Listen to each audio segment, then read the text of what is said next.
All right, good morning, folks. Thanks for joining us. This is a meeting of the Vermont Climate Council. We're here on a Zoom meeting as usual. It's one happy Zoom meeting. This isn't a webinar or anything, so we're all together, whether you are a member of the Vermont Climate Council or someone joining us as an observer today. Thanks for being with us.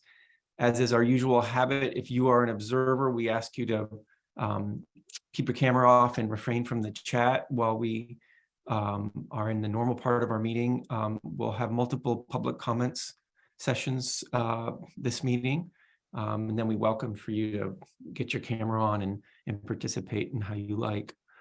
And folks who are members of Climate Council, it's great to have your camera on like you have. It's just if you're in a place where you can do that.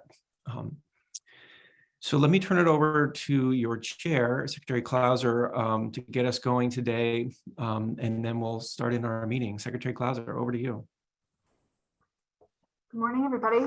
Happy fall. Hope you enjoyed the gorgeous Vermont fall weekend. This weekend, the leaves were pretty spectacular.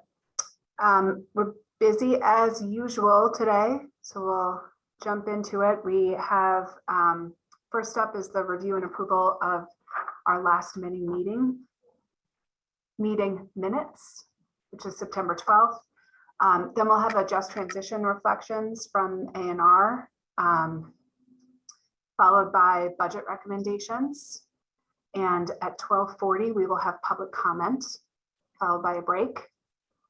We'll come back from that break with some reflection on public comment and head into a biomass task group discussion where there will be draft recommendations proposed for feedback and input from the committee. And then we will have our second public comment at 1:50 in the hopes of adjourning at 2 o'clock. David, Great. do you want to take us through the minute approval? Well, I guess, are there any additions or suggestions to the agenda? All right, David, I'll pass it back to you to walk us through the minutes. That's great. Which I think Jane has in the, Yep. in the chat. I think in the chat, you can click through to the agenda, which also allows you to click through to the minutes. So if folks need a moment to click through and take another look at that, I'll give folks just a moment to click through if you need another time.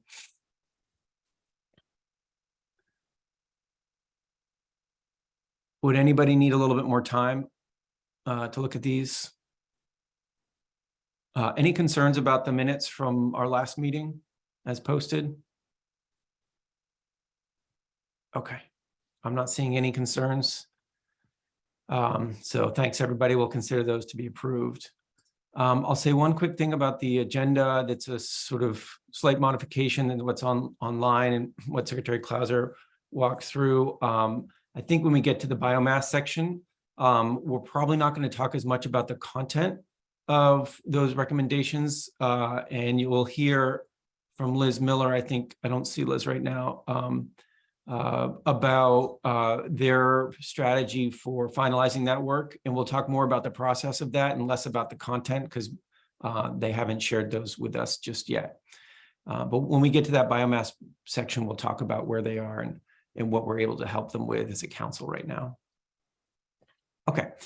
So let's dive into our first thing, and I'm just making sure, do we have Maggie with us? There's Maggie. Hey, Maggie.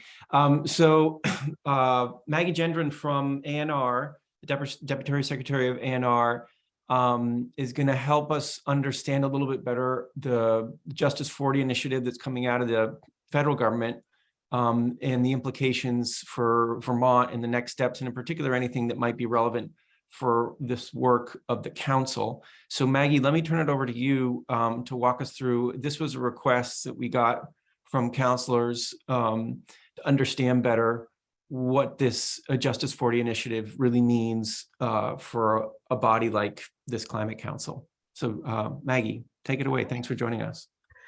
Thank you. I do have slides. So do you think it would be okay if I shared my screen and shared some slides? Absolutely. Okay. Before I do that, hello, everybody. My name is Maggie Gendron, and I'm the Deputy Secretary here at the Agency of Natural Resources. And honestly, the Justice 40 conversation, I think, is one where this is the beginning of what should probably be several information sharing sessions as the federal government provides more guidance to states on what it is that we are supposed to be thinking about, planning for, et cetera. So I'm going to just walk through some slides to give people some familiarity with what Justice 40 is right now, knowing full well that it is not, we're not at the end of it. We're not in a space where I think anybody can talk with certainty about exactly what it is states are supposed to be doing, but we do have some information. And so, so I think it's timely to have this conversation. And I don't think it should be a one and done conversation. I think there should be information sharing, especially as the Climate Council does their work. So without further ado, I'm going to see so many different kinds of technologies I use these days. So I haven't used Zoom. Nope, that's not what I want to do. Okay. Hold on. Yeah, I know that the ANR and the state folks are Teams friendly and not Zoom friendly. So thanks, Maggie, for putting up with It's okay. I Zoom. think I can do this. You got it. Can't. That's shame on me. It's all good. Okay, hold on. Now, how does So you select the actual window and you'll want your presentation to be in full screen. Okay, here it is. Okay, this is the end. Can you see the beginning slide that says Justice 40, January 2021? Yep. Okay, that's fine. I'm not going to do a ton of talking because, again, I do think that this is a first conversation. And I do think that questions that folks have, I'm not going, if I can't answer them, I would suggest that we collect questions and then have another presentation on questions that were asked. Because I do think it takes a little bit of time for this to sink in. I've had, the EPA does a pretty good job of providing Justice 40 seminars just for us to get familiar with this conversation. But Justice 40 is an executive order that was issued under the Biden administration in 2021. And the title of the executive order is called Tackling the Climate Crisis at Home and Abroad. And just so folks understand, this is a written directive from the president and the White House. And it is regarding the operations of all federal government programs. So this is not just an EPA program. This is not just a Department of Energy program. This is an executive order that really covers the entirety of the federal government. So really the 10,000 foot level of Justice 40 is that there is a goal described within it of delivering 40% of the overall benefits that are relative to the federal investments to disadvantaged communities. And one of the tasks within this is to develop an environmental justice scorecard. And this is this would be established through the federal government. And so for awareness, this particular scorecard is open for public comment still through November 3rd. So folks can go look this up online, take a peek at it. And if there are comments from the public, they're still receiving comments through November 3rd.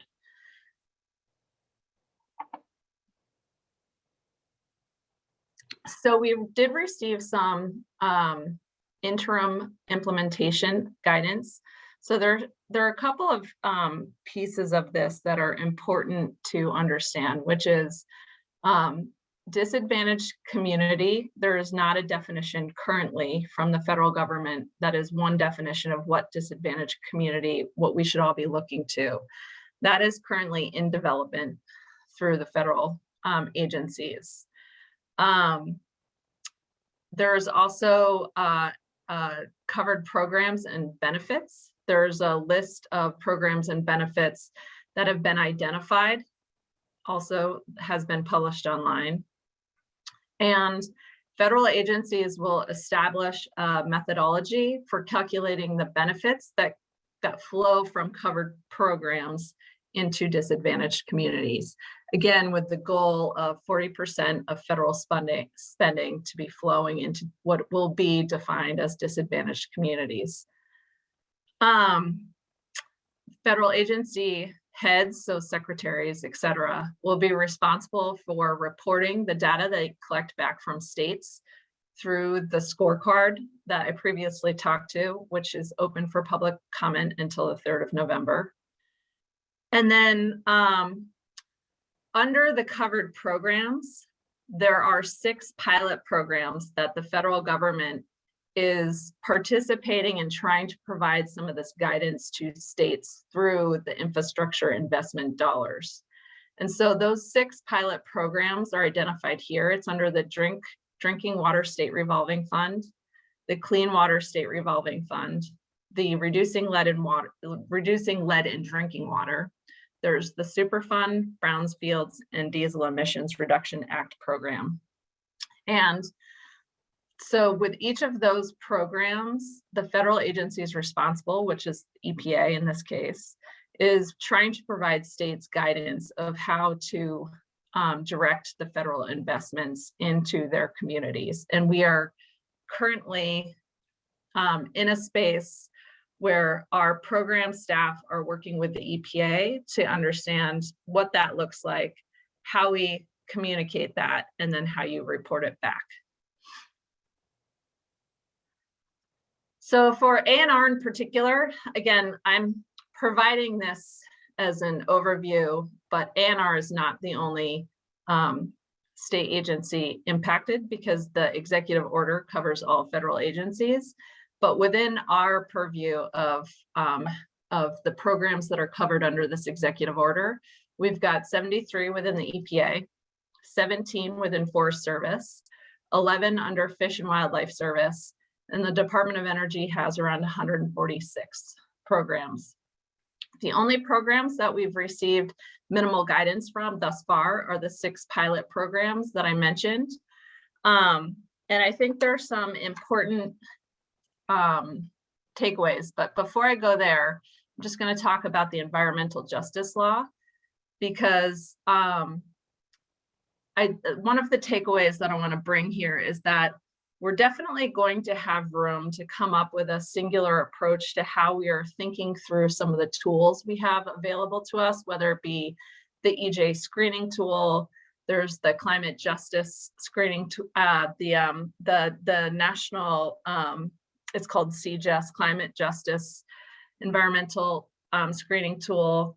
There's also state-specific tools that we have, whether it be the Department of Health's Social Vulnerability Index. I know that this Climate Council is also working on an index. And then through the environmental justice law, we'll have the mapping tool as well. And so these tools, I think, are going to offer us the ability to identify what communities are we trying to serve and how. And so the Vermont environmental justice law, we have various deadlines within this law that are going to complement what is happening simultaneously at the federal level with the Justice 40.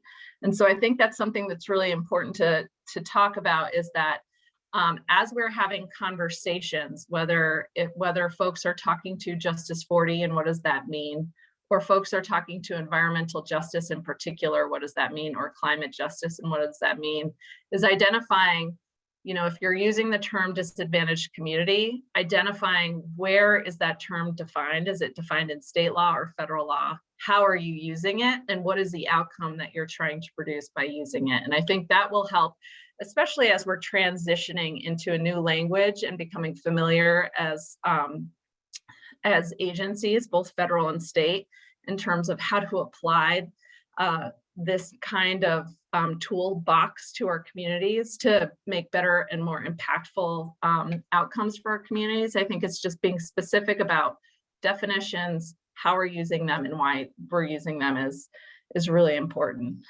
So I'm going to stop sharing, but I would just say, as just an overall statement, Justice 40 is not a program. It is an executive order with the goal of those benefits impacting 40% of, or being directed to 40% of what will be defined as disadvantaged communities. I think that both this Justice 40 program and the goals associated with that executive order is going to also be important to how we move forward with the environmental justice work as a state, and also how we're working within the Climate Council. And so there's a lot of overlap. It can be incredibly overwhelming for folks to understand, specifically how is this going to apply to the work that I'm doing, or am I not taking into account something that is happening at the same time that I'm doing work, maybe over here in the social vulnerability index. And so what I would say is to always step back and try to think through what are the outcomes you're trying to achieve, and then what tools do you want to apply to getting to those outcomes. And I think what we're doing as federal and state right now is exciting, because I think we are coming into more alignment of how we are defining some of these communities that we're trying to serve. So I'll just pause there. I'm sure there are lots of questions, and I'm not going to pretend to answer all of the questions, but I will make sure that I write them down and get them back to Jane so we can think through what kind of presentation, even maybe perhaps inviting somebody from our one of the sister agencies in the federal government to participate in a presentation for this particular council. But I'll pause there. Thanks, Maggie. Okay, great. So an overview. Indeed, we have an opportunity to ask some questions, whether we need to, Maggie may need to get back to us on answers to those questions. But what comes to mind for folks as you're thinking about the implications about this, around this for your work? What questions or comments do folks have about Justice 40?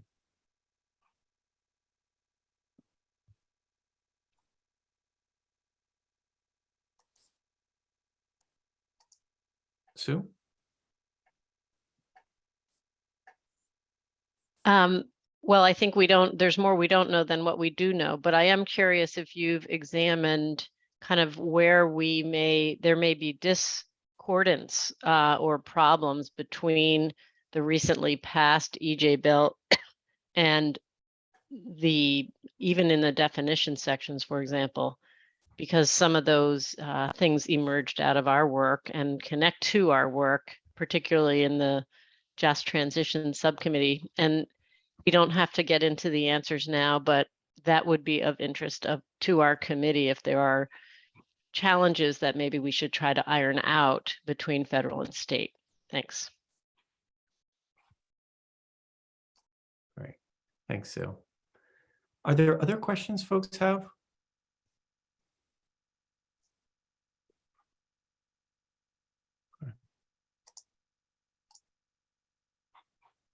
Rich? Thanks for this presentation. I agree with Sue that there's more that we don't know than we do know right now. My fundamental question is the reach of the directive. Does it affect federal spending, the implementation of all federal programs, or those that many programs that you listed as potentials, with respect to discretionary decision making in addition to spending? And what is the state agency's view of how pervasive the impact of the directive or set of directions will be,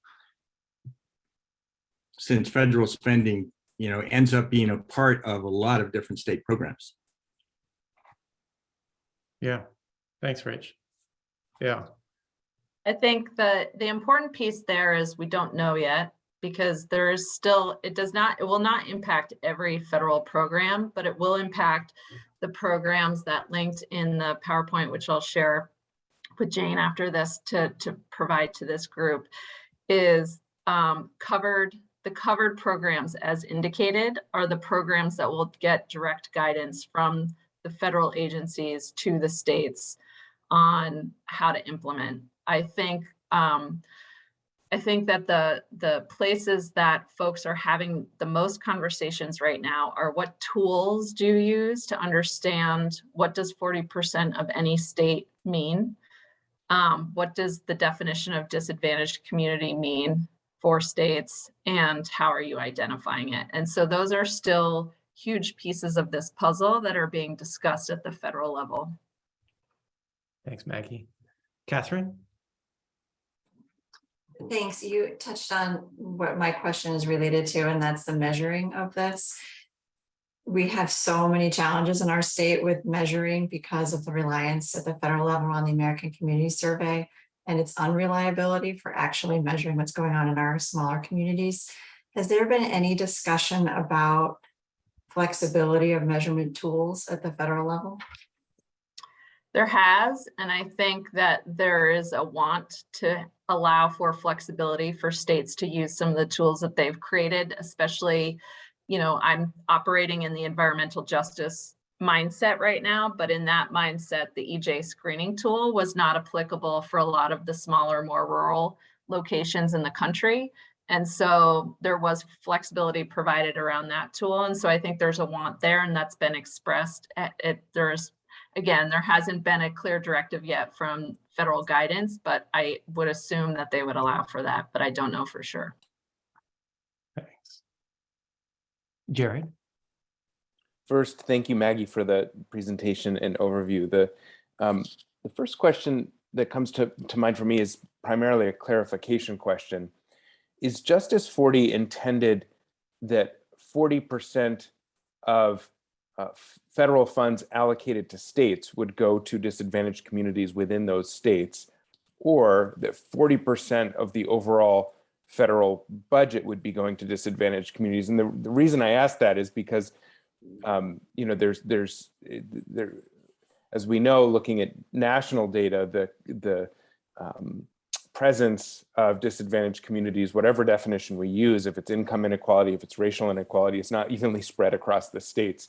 And so I'm wondering if this will have any effect that we need to plan for in terms of the amount of federal funds that would be coming to Vermont, depending on how that definition gets developed, or is it just that the federal funds that come to Vermont likely wouldn't change? That's going to be up to Congress and the president in terms of budget making, but that the federal money we do receive, and I recognize that there's also some federal agency funding that doesn't flow through the states as well. But if you can just clarify that kind of 40% of federal funding or 40% of federal funds that go to each state, and it's a state requirement. Yeah, that's a really important question. And so I think the wording is that 40% of the overall benefits of federal investments will be directed to disadvantaged communities, and really tracking that through the establishment of an environmental justice scorecard. And so the guidance here is really important, because I think it's not so much as directing the funding as tracking the benefits that are seen through federal investments, and trying to target 40% of disadvantaged communities having those benefits felt. And so it's not saying like you have $100 and 40% of that $100 has to go to this community. It's saying, what are the benefits that a community receives from the federal investment? And so states will continue to receive their grants, they'll continue to receive their formula funding, but it's really going to be about how I've been kind of picturing it is it's really about understanding what some of these definitions are going to mean, pointing to, is it a federal definition? Is it a state definition? We do have some state statutes that do define disadvantaged communities. So do we use, but it's tied to something like water, for example.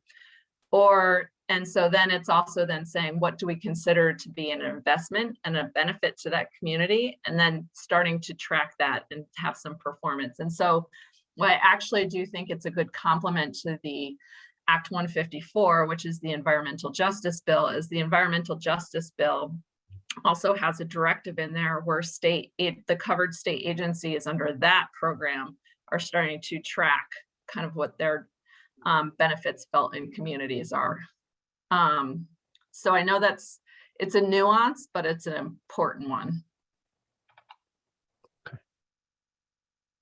Great. So clearly there's more to do on this. I think, we're going to carry forward some of these questions that didn't get answered right now and make sure that in a future opportunity, we can dive into those.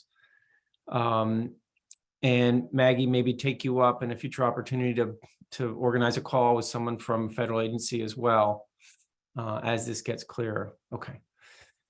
Great. Well, thanks so much. Thanks for being with us today.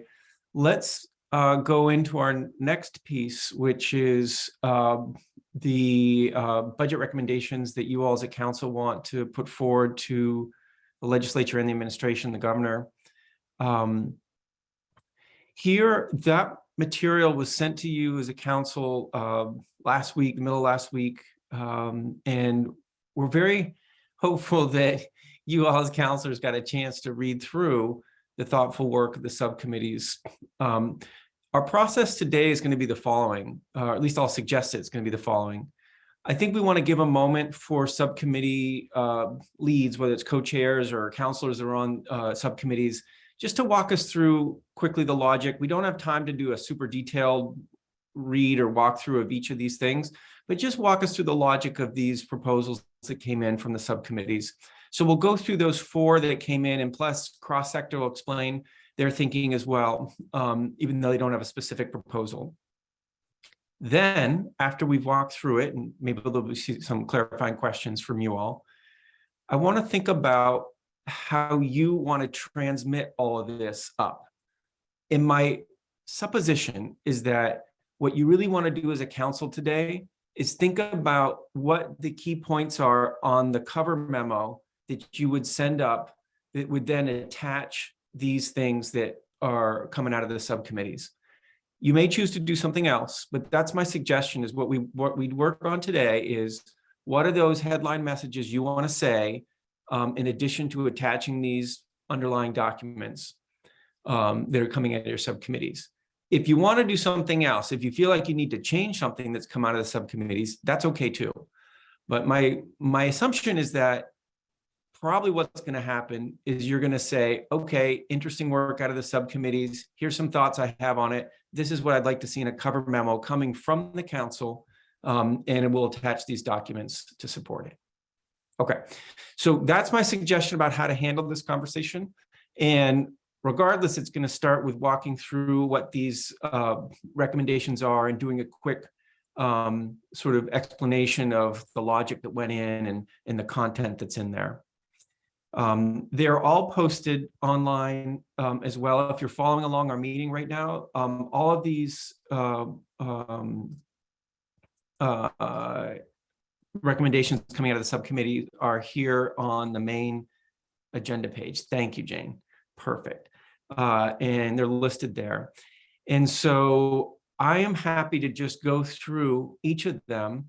And someone, whether it's a counselor as part of this or a co-chair from the subcommittee that wants to walk through the logic, that would be great. And I don't have a better order than the way they're posted on the web right now. And so right now they're posted as ag and ecosystems, and then just transitions, and then rural resilience and adaptation, and finally science and data. So I'm happy to do it that way. I'm also happy to share my screen if someone wants to just walk through. So if we would sort of start with ag and ecosystems, Abby, is that something you'd want to walk folks through? Or if Billy's here, I can't see. And I'm happy just to, if you want me to share the screen with what you have there and just do the sort of 2 to 5 minute version of what went on and how you landed in this place. Billy or Abby, do you want to do that? Yeah, I can just run through it really quick. I don't even think I need 2 to 5 minutes. Perfect. You want me to share the screen? Does that be helpful? That's up to everybody else. I mean, whatever Okay. is best. Okay, why don't you just walk through it, and if you feel the need to share something, just shout out and I'll share. Okay. One of the first priorities we had was really wanting to sort of backstop the recommendations of Just Transitions and adding further strength or push to the importance of the work that they're suggesting be done.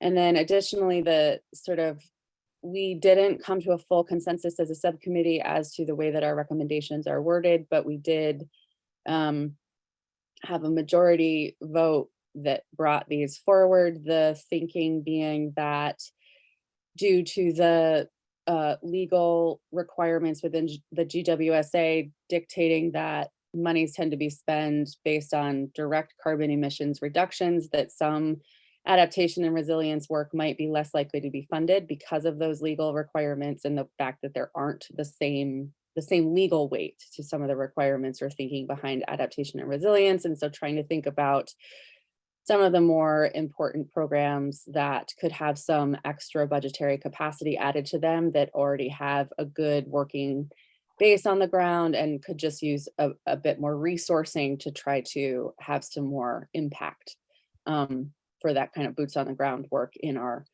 natural ecosystems and farms and forests. And I think that's it. And Billy, I think I saw Billy pop on for a second, and Billy can add anything else that he wants. We sort of asked our committee members to go through our pre-established matrix of actions and sort of elevate up what they thought really needed to come forward. And this was what we came up with. Thanks. Yeah, thanks, Abby. The only thing I'd add is this is a mix of programs focused on farms, forests, and communities, trying to ideally invest one-time funds in existing programs to help kind of juice up their work for the coming fiscal year and take advantage of that existing infrastructure. So some of the money is going to actual practices, some of the money is going to planning and technical assistance to communities and landowners, and others are creating opportunities for financing for direct conservation work. Great. Okay. Super. So why don't we do a quick round? If anybody has clarifying questions for Abby or for Billy about what's in this document, this is a good time for those clarifying questions. Anybody have questions about it? I'll just share just briefly. This is what it looks like. If you're having difficulty clicking through, it's a series of bullets here. With the kinds of things that Abby and Billy just described. Jared? Thanks, David, and thanks, Abby and Billy. Just a clarifying question. That first bullet, it says, support work identified as priority by the Just Transition Subcommittee. When I look over at the Just Transition Subcommittee proposed budget, it's 1.265 million. And so I'm wondering, is that 100,000 a specific part of the Just Transitions budget recommendation, or is that number kind of old or dated or inaccurate? That is a great question to which I do not have the answer. I know Lauren said she kept getting kicked off, but she actually helped put this together. So I would maybe ask if she has a sense that's the answer to that, or maybe Billy does. So. Abby, okay, go She ahead. said, Lauren says, let's assume old data. I think that my understanding of the conversation of our group was that we wanted to be broadly supportive of what Just Transitions is doing as it undermines or underpins all of our work. So I don't know that we focus on a dollar amount and more just the sentiment of supporting their request. Thanks. That's helpful. All right. Okay, so clearly on that first bullet, one thing that it's important probably is to de-emphasize a dollar figure and emphasize the intention behind it. Okay. Great. Chad? Yeah, just a quick question on the climate curriculum. Well, I guess two questions related to it. One, can you guys just sort of expand a little bit as to who the intended audience would be there? And then two is 100K enough? Seems like a pretty important element here. So I'm just wondering if there are any additional details and if we think that's sufficient amount of funding. Sure. Abby or Billy or someone who was part of those conversations? Another great question. I would guess, in all likelihood, it's not enough. I think it was to try to establish something or get something up off the ground and begun in that regard, since it's our understanding. I don't believe that we have something in that regard currently. Again, I apologize. I don't have more details at the moment than that. I can follow up and try to find. Yeah, no problem, Abby, of course. Yep. And is the intended 100K. audience? So Lauren Yeah. wrote in the chat, 100K was a number recommended to get some seed money into the initiative. There are 2 or 3 recommendations in the cap for the climate curriculum. Okay, great. Yeah, okay. Thanks. Liz? Great, thanks. Super helpful to see this all laid out. Many of the items have either agencies through which the work would run or, something parallel with an agency that it's tied to. How are you all seeing I think it's the maybe largest line item on here, the 1.5 million for the mapping and data analysis work? Any sense, just given that number, which agency that runs through or how that coordinates with other work being done yet? Yeah, so that's a specific recommendation that's in the cap.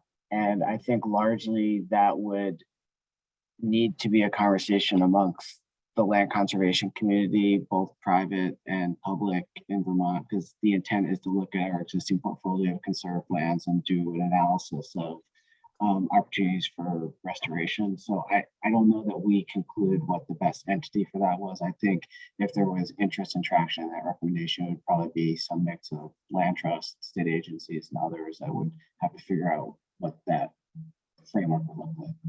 Got it. And is that probably true then of the number two? It's, I don't want to say a placeholder, but it's a rough number, not yet scoped specific to a intended, doer. It's more of a placeholder. Okay. I would ask It might be worth noting that, like, especially the part about partnering with others, just the way that it reads, that might be helpful if that feedback is welcome.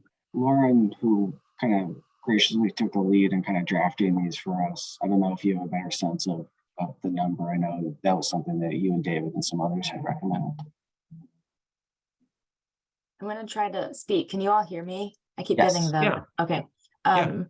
Yeah, so I think a couple of us sent in our recommendations and we did it in different ways. Some people kind of threw in newish ideas, and some of us went back to the cap to just pull that language verbatim to say, here's what we'd like to see funded that's currently in the cap, that being one of them. Recognizing there's, upwards of 240 million or so, and that a lot of it will not be going to climate-based initiatives or for the council to kind of recommend direction. We used what we thought would be a reasonable number to get that work started, recognizing that getting some GIS work and scoping and inventorying in and of itself would probably be 100,000 or more, and then to get some of the pilot restoration projects done within that recommendation would be significantly more. So it's definitely not a fully scoped out number, just something that we thought would be palatable for the pot of funding that we have to work with. Okay. All right. So one of the things I'm doing is taking some notes as we go, and then I want to circle back and then see what that means in terms of things that you as a council would like to layer on top of this. For instance, if, for Liz's comments like, oh, should mention that this is about working with partners, or if this number is not fully scoped, but it's an estimate, mention that. Those are kinds of things we could circle back on at the end of this conversation and see what needs to be layered on top of this stuff. Okay, great. Let's, unless any other things on clarifying questions on Ag and Eco? All right, let's do the next one, which is just transitions. We've got Sue here, and I think we also have, well, Sue, I'll let you take it away. And then Abby Willard is here as well, which is great, as a co-chair of Just Transitions. And if you want me to pull things up on the screen, just shout out. I'm happy to do that. Yeah, I think it is helpful to have our chart, if you can pull that up. And I think Abby had a little updated one. Abby, Is there a did new you? version, Abby, I should be using better than the one that's Said linked? the newest version is posted. So if you're pulling from the site, that should be one. Yep. So I would just start out, and Abby can probably get into more detail, but by saying that while we really thought deeply about kind of what does it mean to have deeper engagement, our focus is a lot on engagement and also implementation of, how do we evaluate our performance around the guiding principles and utilizing them.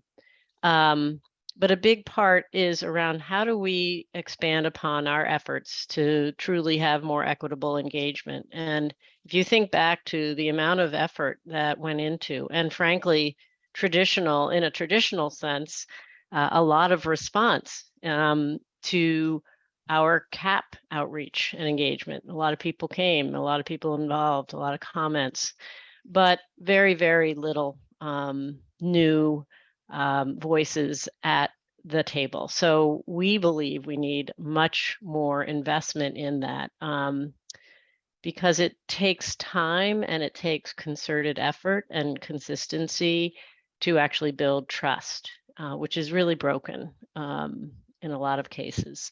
So that's where we kind of start. If you can keep going down. And I would say these are ballpark estimates, but based on some thinking.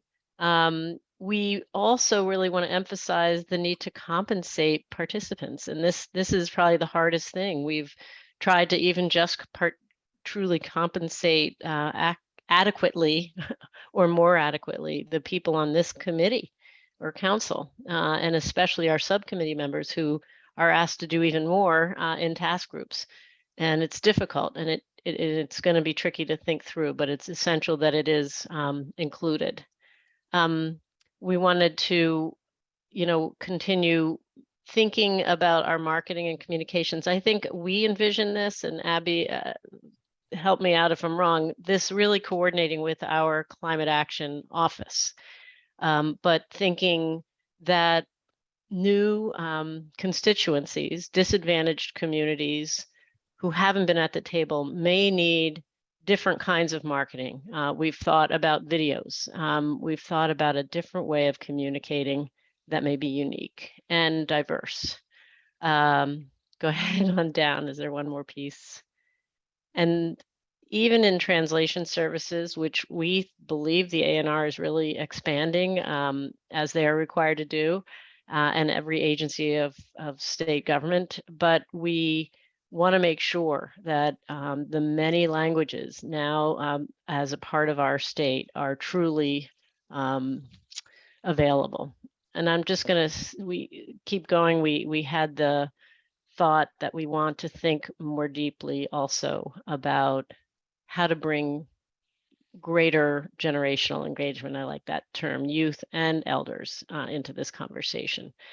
I'm going to kind of just be leave it at that, other than I want to say that when we tried to prioritize, which we did in our group, and we did a prioritization exercise, and I think this reflects the priorities, although there was true discussion about you can't actually have equitable engagement without compensation. And just to reinforce that point. So that's all I'm going to say. Abby, is there more that I've either left out or that you would like to emphasize? Thanks, Sue. Yeah, I would add that as part of that prioritization process, we recognize that we had both a public engagement priority and an implementation priority recommendation. Before we move to the implementation recommendation, I just want to state that the public engagement recommendation, number one, is really about how do we reach into each community to engage those frontline and marginalized community members.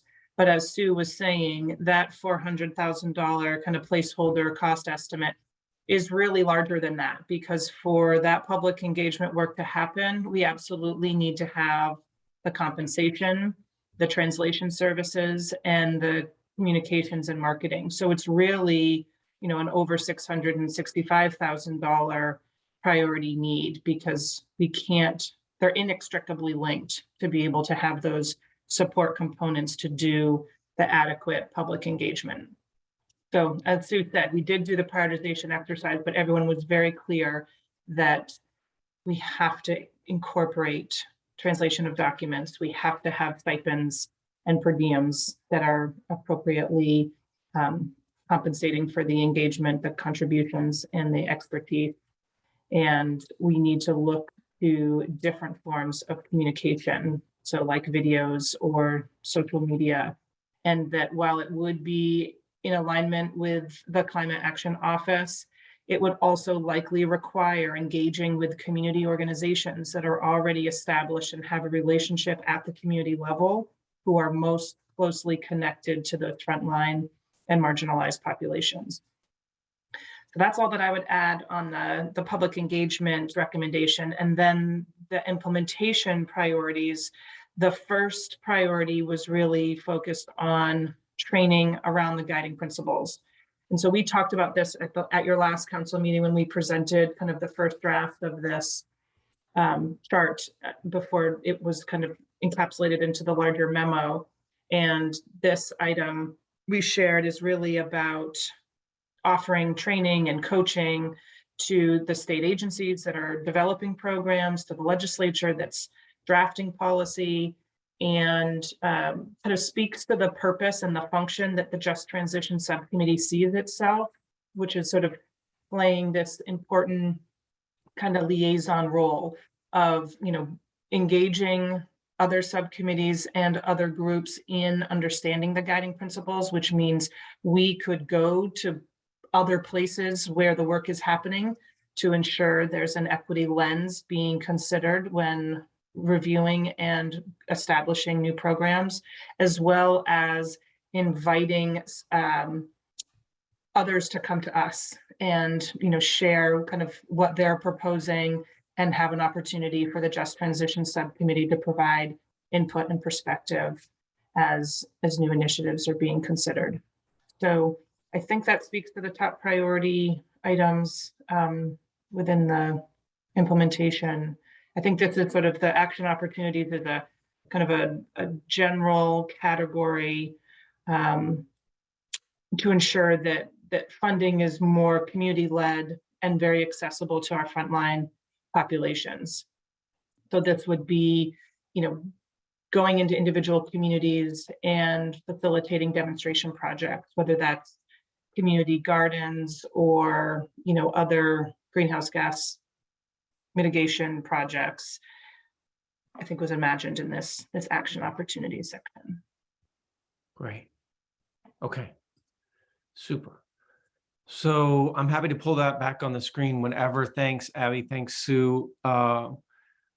Again, an opportunity for some clarifying questions or that folks have about what Just Transition's putting out there. And Virginia is a member of our Just Transition Subcommittee. Virginia, how are you? Welcome. Okay, thank you so much. Thank you very much for this event. Is very wonderful. I just wanted to emphasize on what Sue and Abby described. It is really important. Life is hard. People are working hard. I'm talking about the refugees in particular. Life is hard. They are at work. So when there are events that they can attend, we have to make sure that they are set in the time where they can, be there. It is also important when they, if we want them to attend an event, to make sure that those we compensate people, because when they show up, they leave their work behind.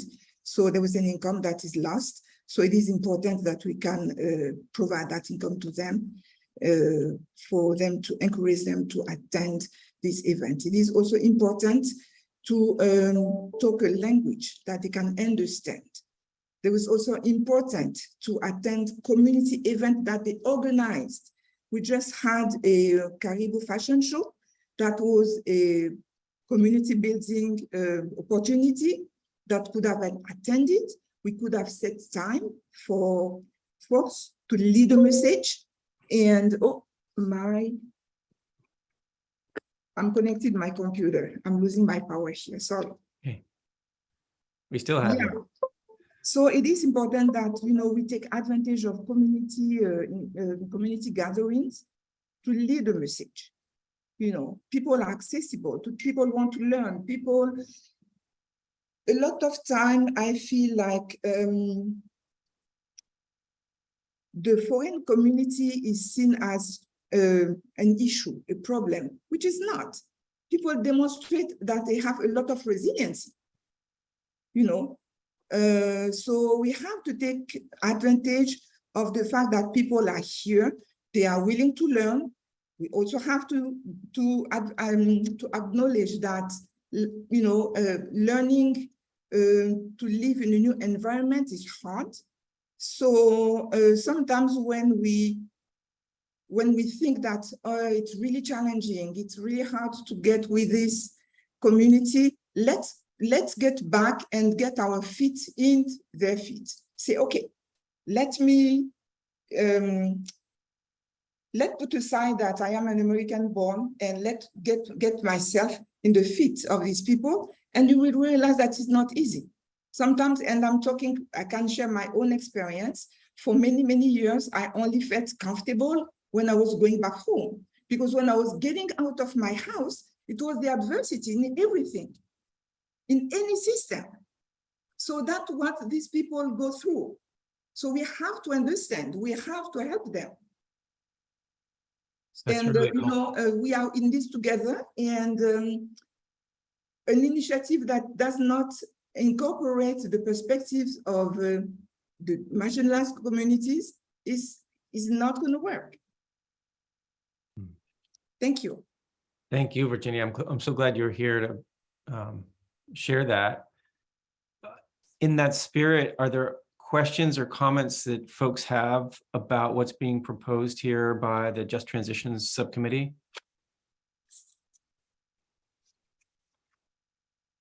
Joey, go ahead. Just wanted to follow up. Thank you to Sue and Abby and Virginia for your comments, and to the Just Transitions team for all their work. And one thing I would be curious about and I totally agree with what I think is a really important point, what Abby said about how all these things, the direct community engagement, the compensation and the translation, those are things that need to hang together. I am wondering, just thinking back the public engagement that we did through the transportation work group around advanced clean cars, advanced clean trucks. I think, you know, government doesn't do public engagement well. I think we are all aware of that and the shortcomings. I think tried to do things a little differently. I think there's much more room to run there. And I'm just curious if Just Transitions thought about this, or if we could think about this in terms of, could there be some community-led public engagement plan at a regional level? You know, just because doing things community by community, public engagement wise, would be likely best because communities are unique. But if we want to scale with limited capacity, I wonder if there could be some plan put together by community-led groups to help, you know, to advise us and state government in general about how to do public engagement better, something that would be more durable. So when the Agency of Natural Resources or we go in to do public hearings around the advanced clean cars, we are informed by community groups about different strategies or approaches that might work better in different regions or different communities. I'm just trying to think about, how do we create something that is more directive and durable for better public engagement over time? So I don't know if you guys talked about that. You probably did. You know, I would say this. I think we thought a lot about what is lacking and what is needed. And I think we would really lose even the small amount of trust we are trying to gain if we sat back and made a plan at this point. I think we need to be engaged and community in this case, I don't think is regional as much as different types of communities that are differently affected by climate and frankly, our economy right now. So I think that we're going to learn a lot the more we engage. And I know DEC and VTrans and probably others, probably public service, are trying to do things differently. And I think once we go to events like the fashion show and become part of that, we will start to learn much more about how to be best a resource for different communities. So I would love to say, let's make a plan. But I honestly, if we can't have real conversations and wait another year to make a plan, I think we will really go backwards further. So I wish it was an easy answer. I think we have to learn by doing. Thanks. Thanks, Sue. Okay. June, go ahead, please. Good morning. I just wanted to thank Virginie for her comments.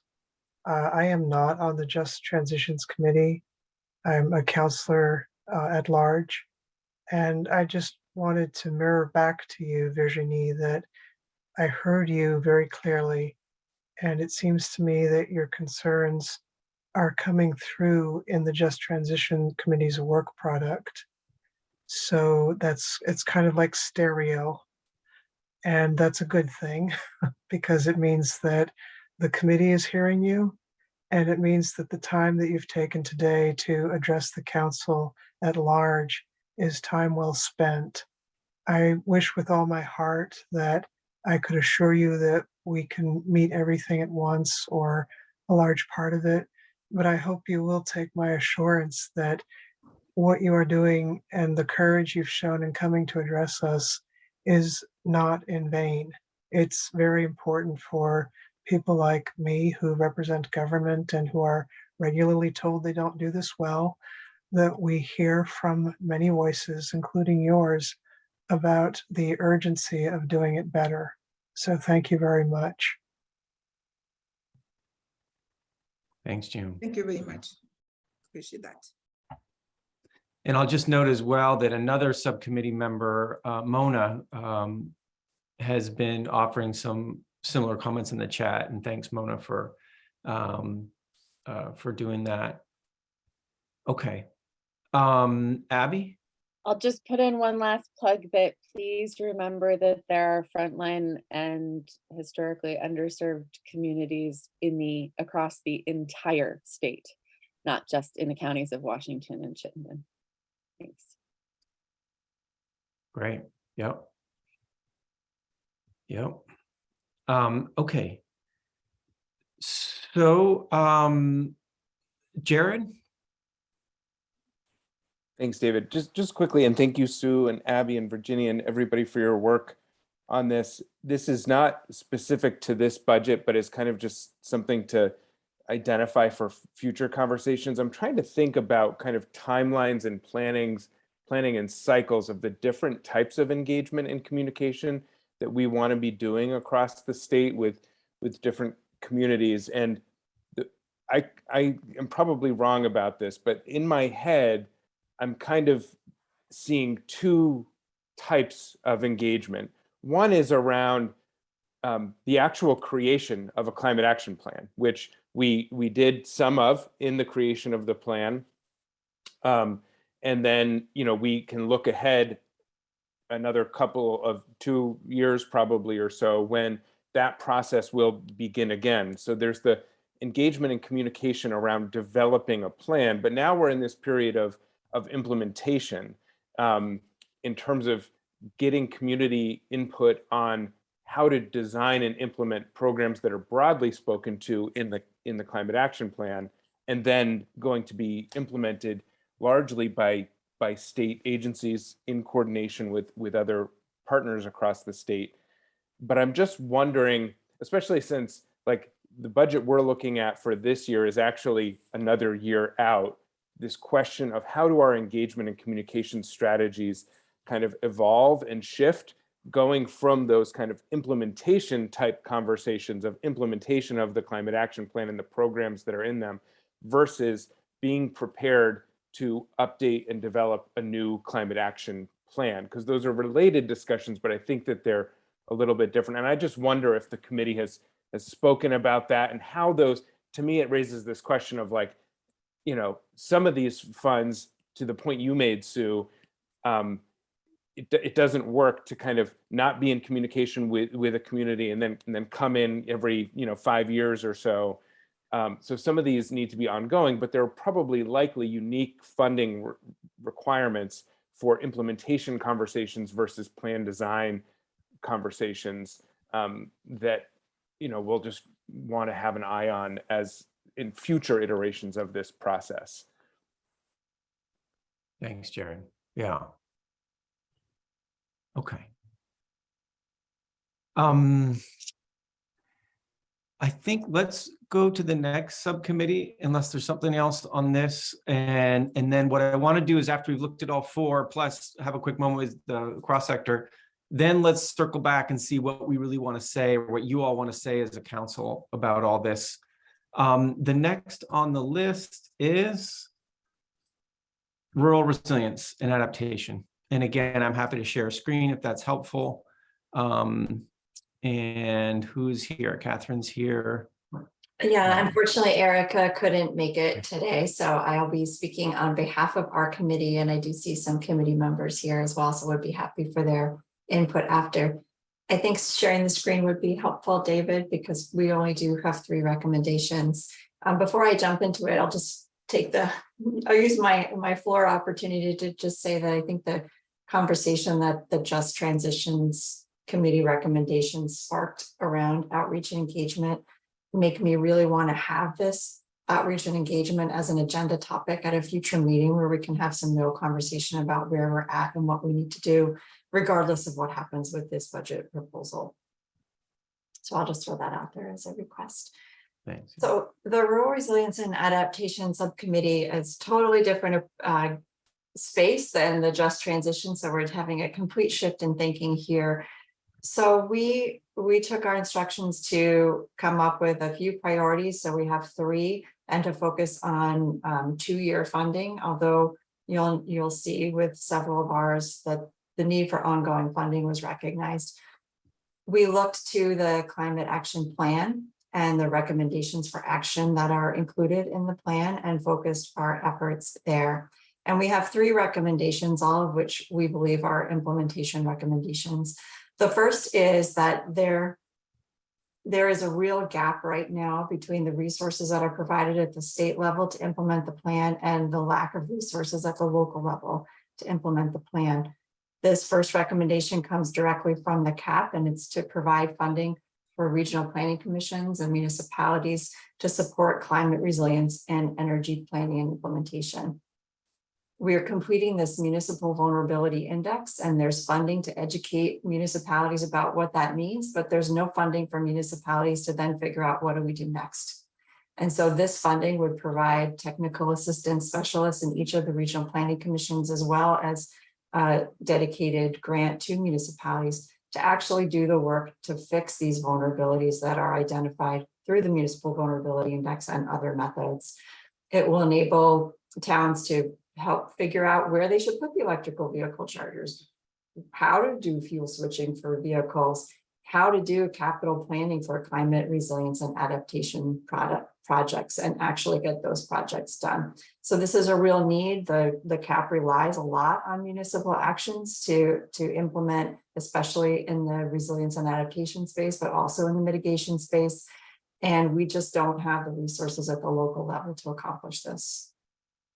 The second recommendation is related to infrastructure. So there was funding, one-time funding in the a special pot for resilience projects and mitigation projects that was included in the 2 budgets ago, I think. That's now gone, and we think it needs another push. So this would be to create a permanent state fund for the design and implementation of local and regional climate adaptation and resiliency projects. There's funding available for this at the local level. It's not very accessible for Vermont for a number of reasons. So this locally state funded resource is crucially important to complete these larger scale flood resiliency, all hazard resilience and adaptation projects. There is a model already in place because it's been done. It just needs more money to keep going. And then our final recommendation is also from the CAP, and this is for specifically focused on water and wastewater. Again, much related to municipalities, but also to other nonprofit system owners. So the water and wastewater facilities are owned by municipalities, fire districts, sometimes privately owned. They are aging and they are vulnerable. The CAP included a recommendation to invest in fixing these systems so that they are more resilient to the impacts of climate.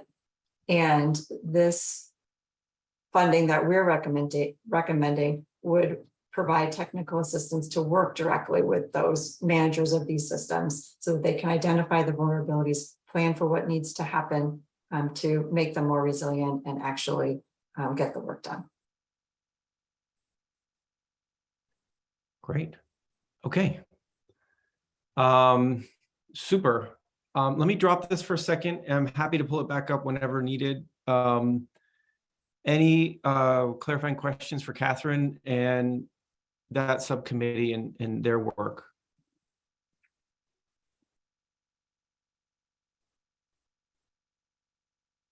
Any doubts about what's being suggested?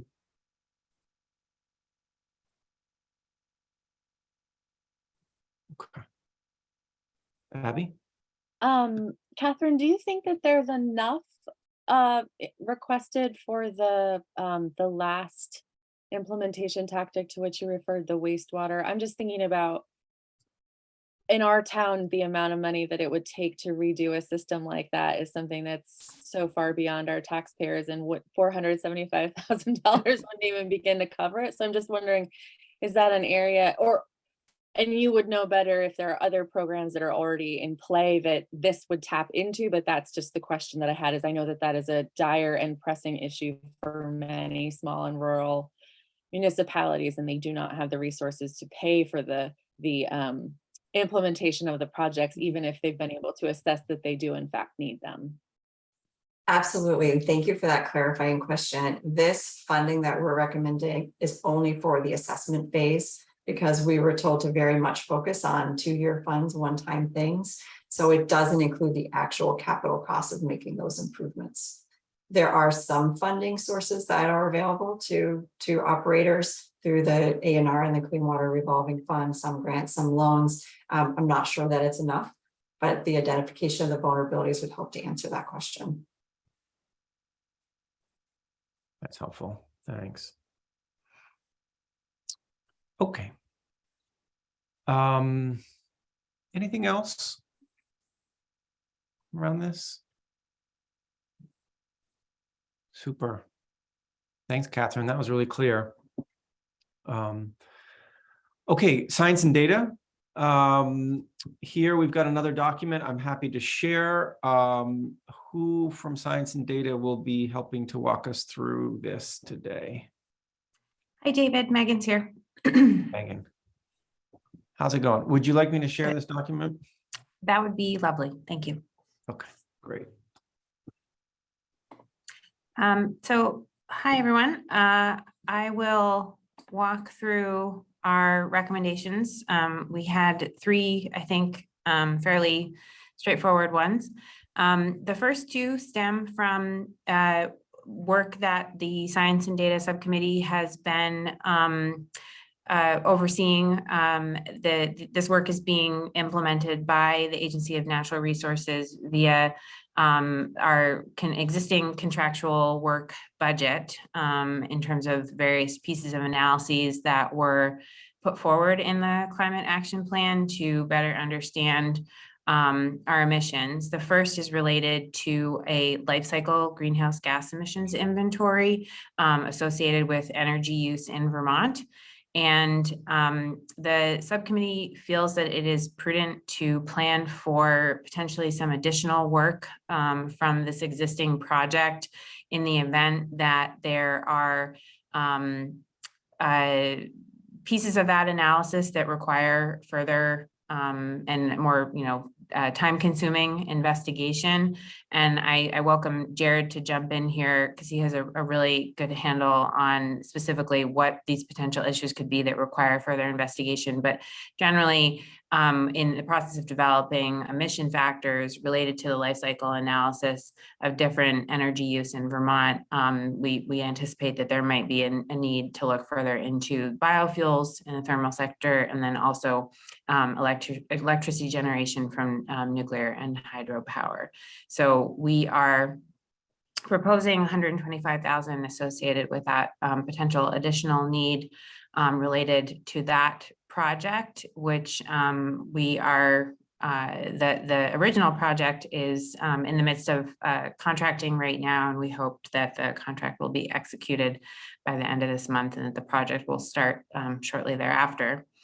The second piece of this first item is actually meant to be included in the one-time funding proposal, but hopefully with the intent of it continuing annually. And this is to bring on additional support within the Agency of Natural Resources on a temporary or seasonal basis to help update the various analyses that ANR has begun related to the life cycle analysis and some other supplemental analyses pieces, including the next topic that I'm going to talk about related to the agricultural emissions analysis.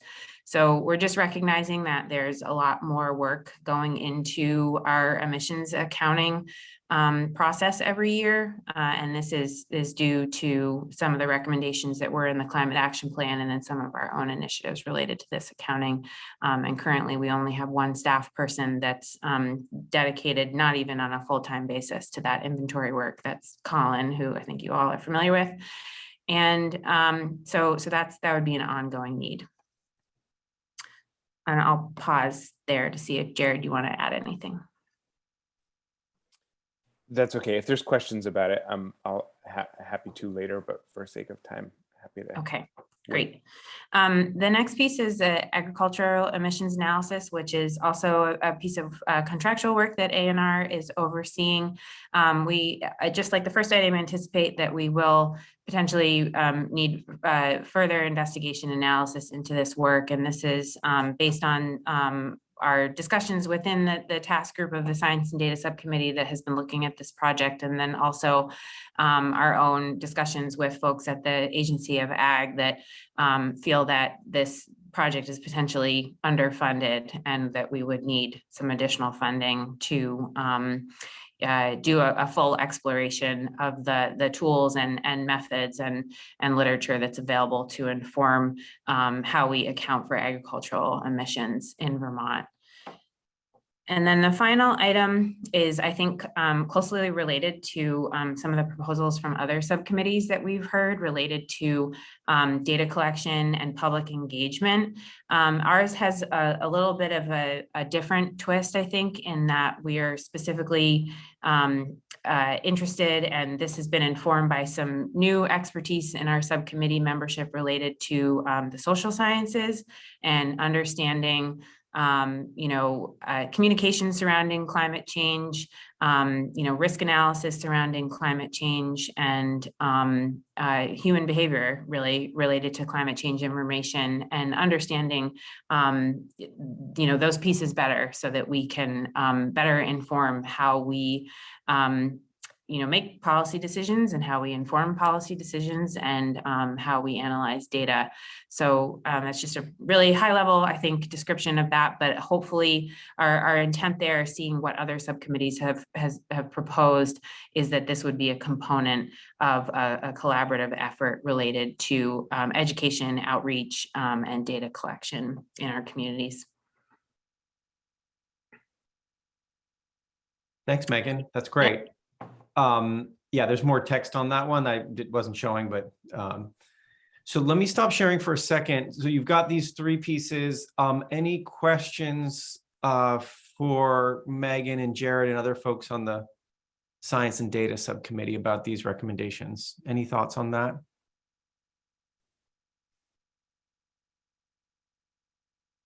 Abby, go ahead, please.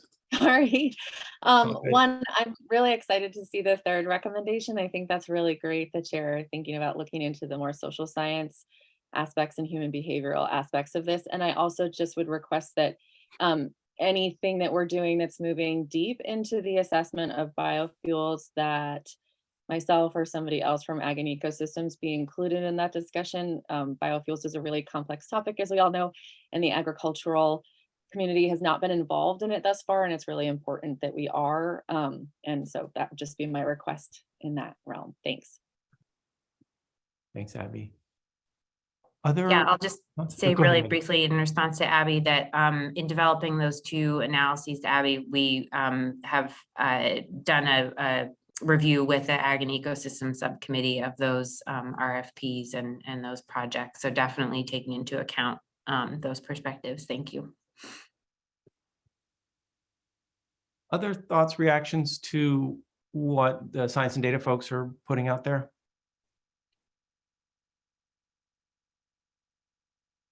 Okay, great. Okay, so the last piece here is cross-sector, and cross-sector didn't put together a specific proposal, and I think it's because they were seeing their issues picked up in the other ones, but let me just turn to Rich or others from cross-sector to say a little bit of what's going on there, just so everybody knows. Rich? Sure, thanks. Yes, you're right that the discussion at cross-sector focused on the fact, I think, at a high level, recognizing that everything that cross-sector does is so closely linked to the work of other committees. And we were hearing reports about the recommendations from the other committees that we agreed with.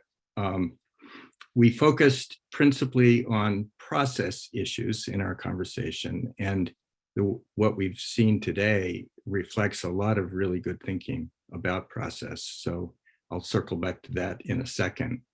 We did not focus on implementation budgets. If you think about it, the implementation budgets for the power sector, for transportation, for weatherization, for clean heat, all of those budgets could, will stretch into the future and will be rather substantial. But what we recognize needs to happen now are the two kinds of foundational work to develop those ideas for the future. To begin with, we're really in full support of the recommendations for outreach and inclusion that Just Transitions and Ag and Ecosystems, have discussed here today.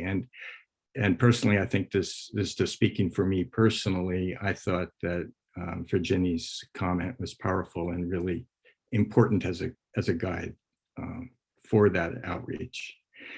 We also recognize that science and data, we're going to be looking at the inventory work and the impact assessments work, and that work is essential to the work of cross-sector as well, and do support the recommendations that were that you just heard from science and data. One last point, we should note that we were pleased and provided direct support to the administration on the development of the RFP for assessing costs and benefits and design issues with respect to the clean heat standard that has been posted last week, I think. So we didn't develop a separate set of recommendations that would have really just echoed of what you've heard from the other committees. There is one additional point that we discussed, and we recommended that the steering committee take up and develop a position on behalf of the entire council, and that is the recognition that this council needs a substantial degree of executive and administrative support on an ongoing basis in order for the council to do all of the topics, all of the work that's been described today, number one, to make sure that we guide that work. And number two, in order for us to fulfill our statutory responsibilities in the periods between plan preparation and the next plan preparation. And we are concerned that with the establishment of the climate office and the withdrawal of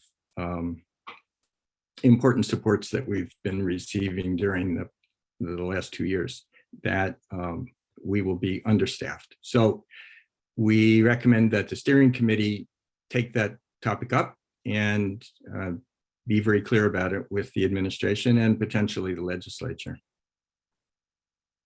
And TJ or other members of the committee, if you've got other comments, please speak up.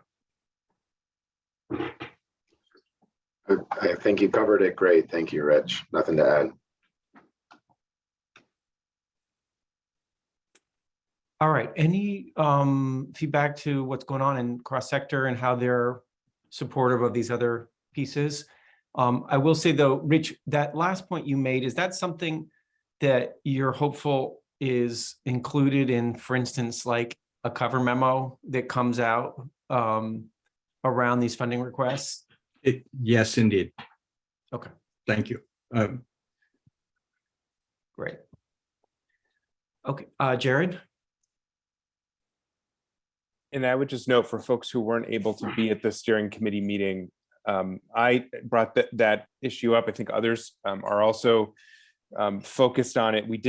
We ran out of time at the steering committee meeting to actually make a formal decision or budget request in that regard. But I would very much agree with Rich and hope that we can, as a council, in a cover memo, I think it's a systemic kind of, across the entire council, across all subcommittees, that we're not going to be able to adequately fulfill our charge given to us through the Global Warming Solutions Act if there is not sufficient administrative and coordination support. And with the memo that was provided to ANR about the shifting of core positions that have supported the work of the council into the climate office with more of a focus on implementation and less of a focus on the ongoing, the continued missing components of this climate action plan and preparing for the next climate action plan and the ongoing work of the council.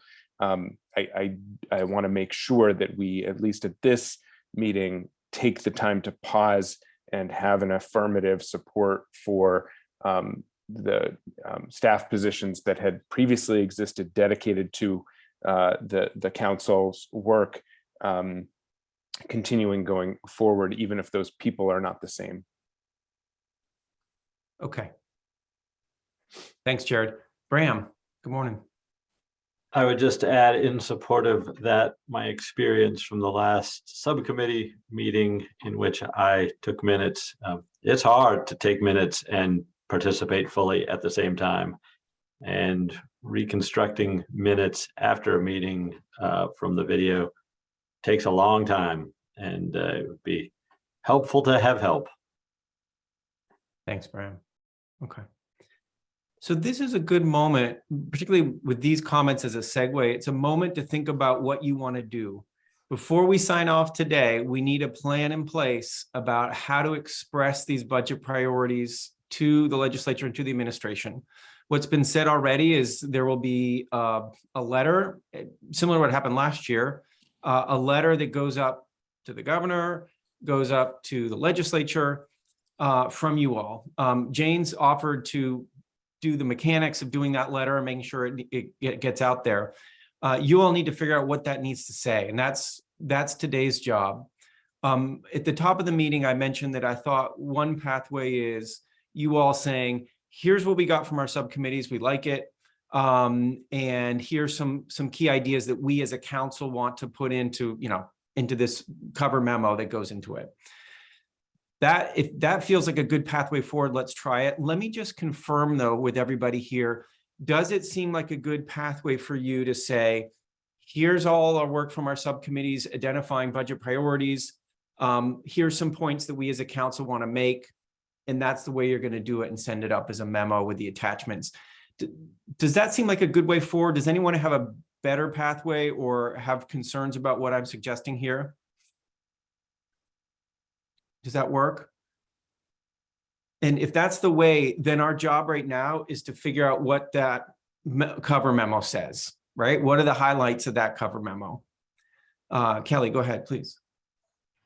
One thing I'm wondering about is there were a few things that might be overlapping recommendations, and just maybe the cover memo outlines those and says, these are overlapping, or these are additional, like the Just Transitions funds that Ag and Ecosystems was recommending. Is it additional to what Just Transitions was asking, or is that overlapping? So just spelling that out if there's anything like that. But yeah, I don't think we have to reinvent the wheel and like redo everybody's thing to make it all match up perfectly.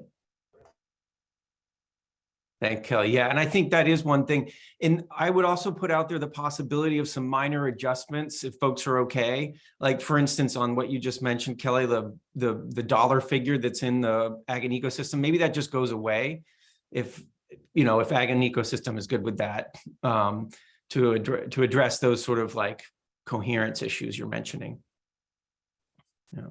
Okay. All right. I will also say I'm going to have a barking dog problem in just about 60 seconds here, so I'm warning everybody. All right, so let's try to name what some of these pieces are. I want to just, as a way of doing it, show you my notes as you went through and reacted to this. I'm just going to share my screen with some my relatively raw notes here. Here are some ideas that came up in the discussion as we went through. One is what we just talked about with Kelly, this on Ag and Ecosystem. That's an old figure. Maybe that number goes away on supporting the Just Transitions work. The climate curriculum, is it enough? There was a comment, yeah, that's seed money. It may not be enough.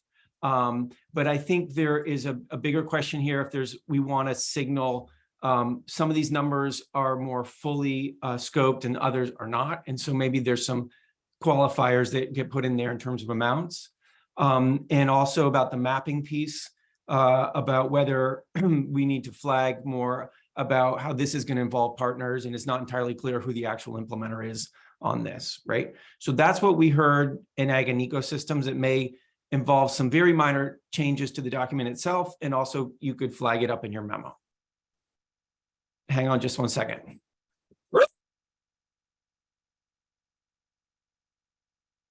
Take a look at this for 1 second. I'll be right back with you.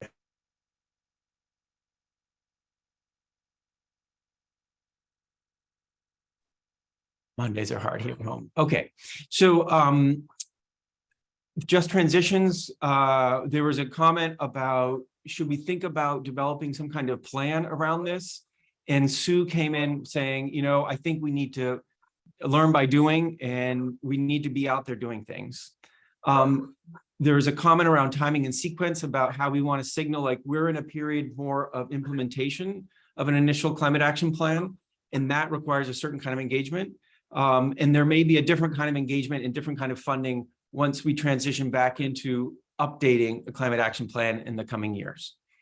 And also there was a comment of, and this isn't so much about the budget, but for you internally, let's have an outreach and engagement conversation at the council level. Okay, and apologies if you can hear that barking in the background. With rural resilience, there was a flag like, hey, what's that low number in the wastewater and the water systems? And that is, it's about funding for the assessment phase only. And science and data, it's not so much around the amounts. And there were some comments here about, yes, liking the social sciences, and anything that goes deep into biofuels, please include Ag community in that conversation. Cross-sector didn't focus on implementation budgets, just recognizing that, and they may need to flag that in the document. And speaking about the foundational work, I'm not sure this goes into the document, And then this is the piece that where we ended our conversation just now of some folks would like to see in the document a flag of concerns that the new setup of the climate office will provide insufficient support for the council's work. And then a comment around overlapping. So I just show that as a way of like, there's some pieces in there that you may want to put into a cover memo. Some things don't need to go in a cover memo, but I'd be interested for counselors quickly, what would be the most important things in your mind to include in a cover memo that would then have the appendices of these individual budget requests? Are there things that absolutely need to go in? Rich? Well, in view of the fact that it's a cover memo, I think the statements can be, the individual paragraphs or bullet points can be relatively short. I think the documents that we saw coming from the subcommittees are quite good, frankly. And there's no need to just recapitulate all that. But if I were drafting that memo, probably the top two bullets would have to do with the just transitions recommendations on better outreach, and also on the importance of making sure that inclusion is enhanced through a variety of policies, including compensation for representatives who aren't otherwise likely to be able to participate. And so maybe that's the top couple of bullets. I think our second focus would be to emphasize the importance of the science and data recommendations, because the climate action planning process and also implementation ultimately will rest on those getting better data and making decisions based on those data. And then I'll stop there, but I'm just starting the list. And frankly, I think there are important summary bullets that could be written for the other recommendations. And we could conclude with the recommendation about administrative support. That's great. Okay, so you can imagine a memo that is relatively brief, that signals support for the work of the subcommittees and their product, does an effort of sort of hitting some highlights from that in sort of individual paragraphs, and that's it, right? There may be, Rich, as you had said, there may be an overarching point at the bottom about administrative support for the council, which there isn't a specific budget item, but there's a concern, if I've heard some of you correctly. Okay. How does that sound in terms of a structure of a memo? Catherine gives a thumbs up. That's great. Jared? I'm not sure I agree with that last kind of summary point, David. To me, it's not just about raising a concern about the change staffing. It would be about advocating and putting right up front in the cover memo a request for the funding to provide the dedicated staff positions for the administration and coordination of the council's work.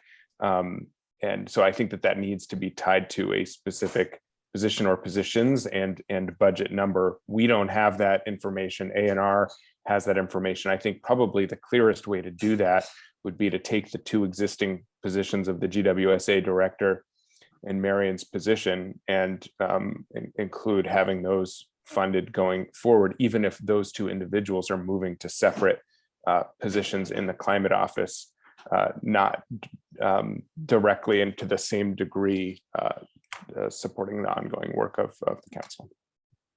Okay. All right. So a clear request. Yep. Bram?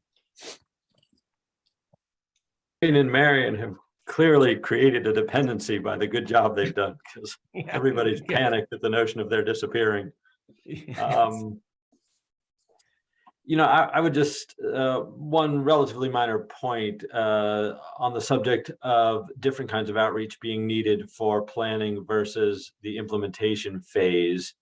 I think it's not perfectly accurate to say we're going to have a couple, 3 years of implementation, then we'll go back to plan again, because there are components of the plan that are still in planning phase that were left out of the first one that we want to get done this year. So we need to recognize that those are happening.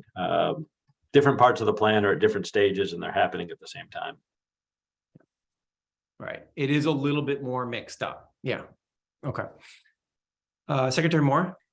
I just want to make sure everyone's clear that Jane and Marion's involvement with the council isn't an all or nothing proposition, but it's a recognition of the need to prioritize work and make sure that we have capacity to support and frankly, well, prioritize implementation at this point. And so it's thinking about how to rebalance that equation. But I don't want folks to leave this meeting with the sense that there would be absolutely no support. And note that Annette flagged in the chat and is also right that we're in the process of issuing an RFP for ongoing facilitation support services for the council. So just make sure that we all have a level set and a common understanding of resources that will be available. Thanks, Secretary Moore. And I think complementing that is that, and in that memo, it speaks about dedicated support for each of the subcommittees from the climate office. Yeah. Catherine? I support all that's being said with Jared's clarifications. I actually like how you just said it right there. And with respect to the secretary's explanation, which I think is helpful, that, you know, there's only so much time in a day and there are so many priorities, and we need to make sure that our climate council work is prioritized. And if there's not enough resources to make that happen, then more resources are needed. So I did want to just suggest a point of order. I know we plan to wrap up this agenda item and then have a break and then have public comment. And I'm wondering if it makes sense to have public comment before the break and then wrap up this agenda item in case there's members of the public that want to comment on this conversation. Yes, and I think actually we were doing that. At least in the version agenda I have, I've got public comment, then the break. So, but I think what you're trying to say, Catherine, is you'd like to have some public comment before we actually wrap up the conversation and finish the memo. Okay. That's what I'm saying. Yeah, I'm going to imagine this is a conversation of interest to the members of the public who are part of this meeting. And I for one, be interested in hearing that before we wrap it up. Great. Good. And I think, well, I want to take up that, Catherine, and say, why don't then we use, there's a 1 o'clock slot on the agenda about reflection on public comment, and use that as a way to wrap up whatever it is you need to wrap up as a council on this issue. Does that sound good? I think that sounds great. And now I have to switch to my phone for the rest of the meeting, but okay, I'm happy to listen. All right. Super. Thanks. Rich? Hang on, Rich, you're on mute. Hang on one second. There you go. Agreeing with Catherine on the process point. Also, just wanted to make clear that I think all the subcommittees really appreciate the staff support that they have been getting from the administration as committees, and that our comments about the need for a council-wide support is in addition to that.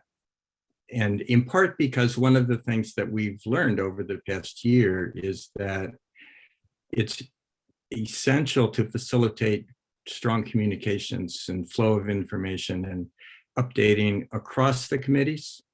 And one of the functions that Jane and Marion have performed is making sure that all the committees understand what's going on in the other committees, which is distinct from the terrific staff support that individual committees have been getting. So it's not a ding on what we've been getting, it's a request to continue what we've been getting. Okay, thanks, Rich. Yeah. Okay, so I'm trying to write up what this would look like, and then we can take a break for public comment right about now-ish. But again, these are my sloppy notes, but I think this is where we're going to have to get to, is a set of notes here that we feel comfortable with, and then some writing, and then finalizing the written piece. So the memo stuff that I've heard so far should be relatively short.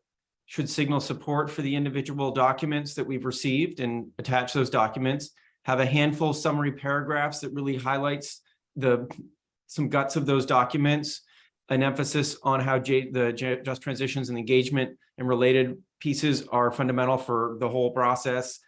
Getting better data is fundamental for the whole process. We'll make other paragraphs with other key pieces coming out of the other subcommittees. If there are overlapping issues, we can just clarify any sense of confusion about that and make sure that we're clear about what we want. And then have this request for funding to support the council's work and the dedicated support needed so the council can continue to do its work in the next phase. That's what I've heard for the memo, and then attaching the documents. Any quick fixes to this before we go to public comment and get some thoughts on this? Anything to make this better, stronger, avoid mistakes? Okay, well, why don't we take some public comment on this, and we'll take a break and come back and then really settle into what it is you want to do here. So folks who have been observing our meeting today that have a thought about this, particularly on these issues of the funding request coming out of the council, now's a great time. If you want to raise your hand in Zoom, it's down. If you're not a Zoom person, yeah, Annette knows how to do it. It's down in the reactions tab. You click on reactions and the first thing up is raise hand. Annette, go ahead, please. There's a word missing in your first line there, David. Short. Yes, thank you. Yes, got it. Yep. So my comments, I think, I'm following as best I can the recommendations. My comment has more to do with perhaps things that might get discussed at your November or December meeting.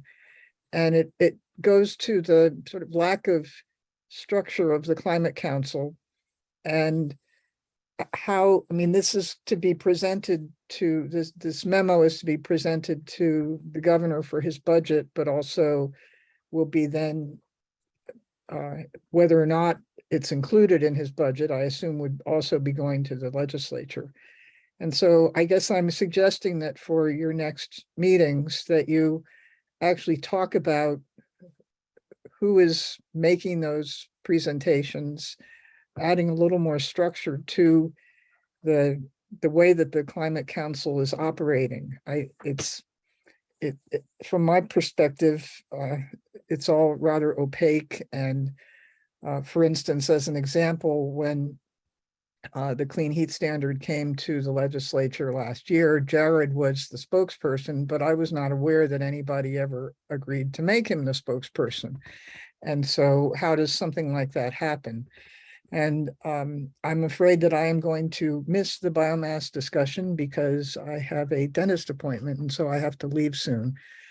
And so I'm going to use my comments on that as an example of what I'm talking about. So when it was first discussed by the Climate Council to create a biomass task group, I asked to join that, as did two other people, Cheryl Joy Lipton and Zach Porter.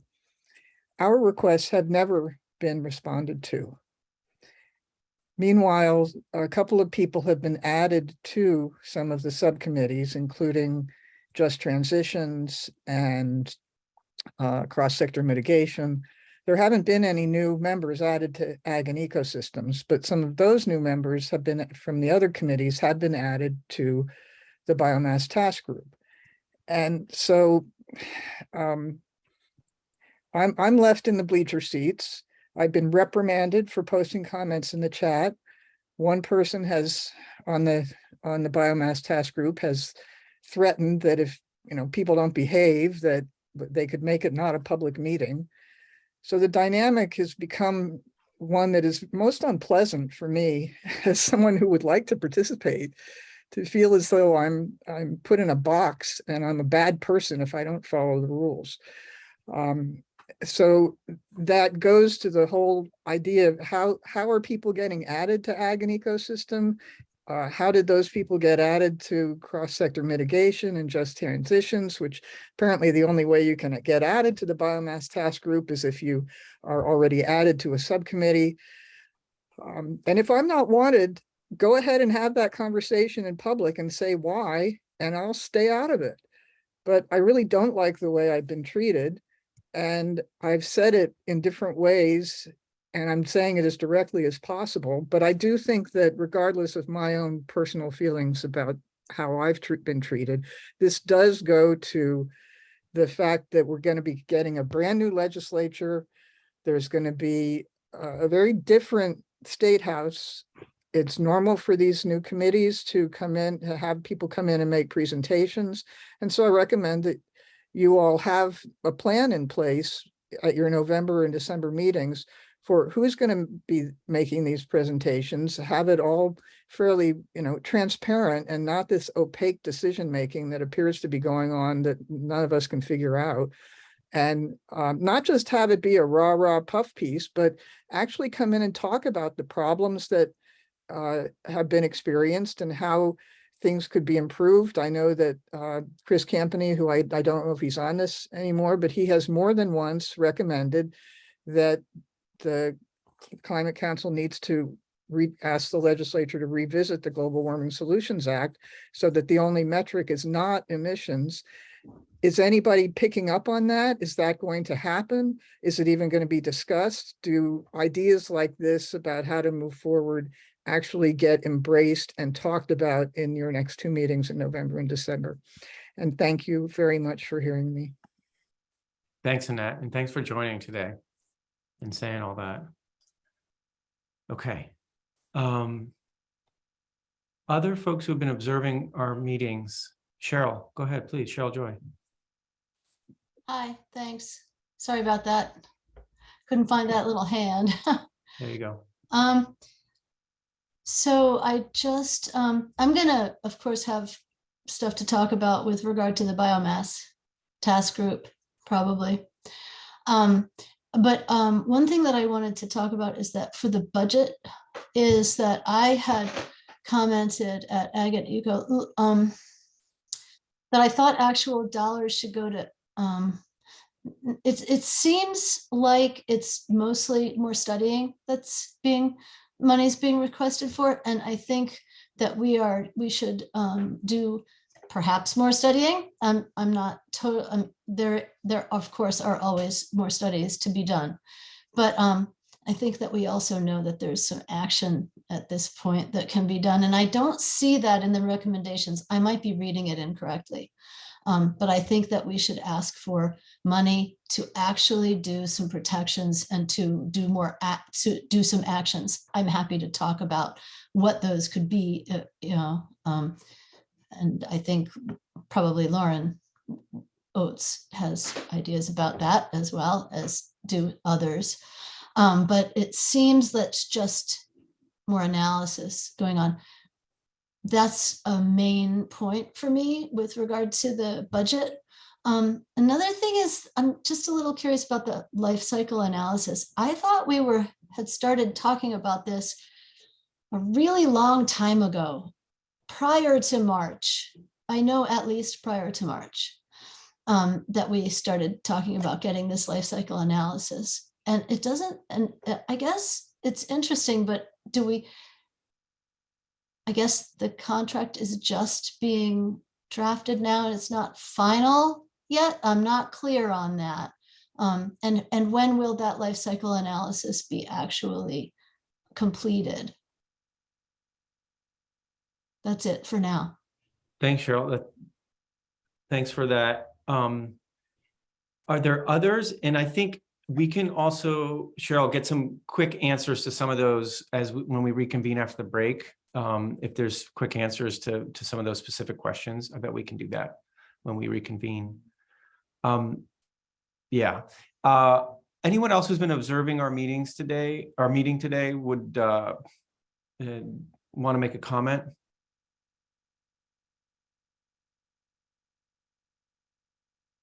Okay. I'm not seeing it, and feel free to use the chat too. All right.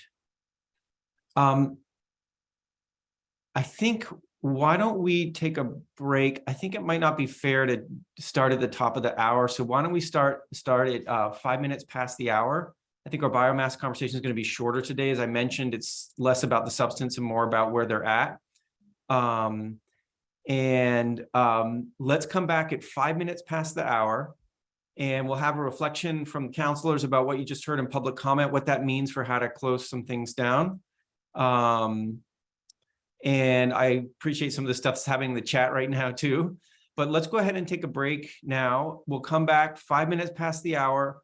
We'll reflect on what we just heard from the folks who made some public comments and finalize what we want to do with this memo on the budget requests. So thanks, everybody. I'm going to turn off my camera, my audio, and I'll see you back here at 5 minutes past the hour.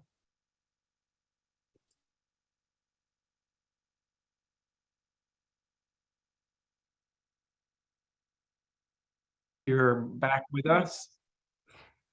If you're back with us, could you kindly, if you're a counselor, put your camera back on and we'll get going again.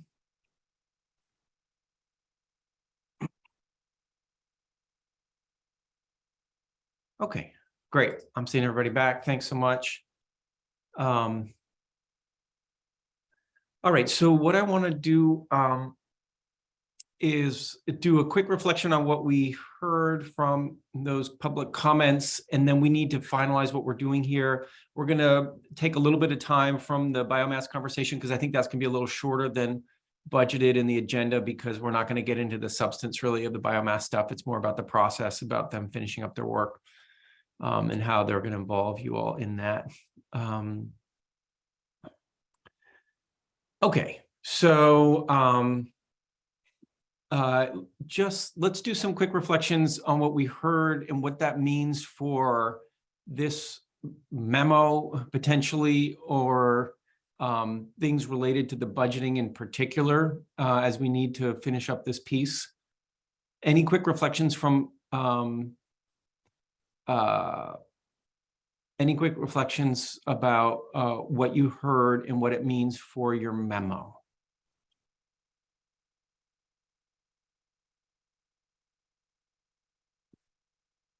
Anything? Okay. I think the comments indeed went beyond that. So I'm kind of forcing you to think about it in terms of what needs to get accomplished right now. But if you have other reflections about what you heard from the public comment, now's a great time to do that.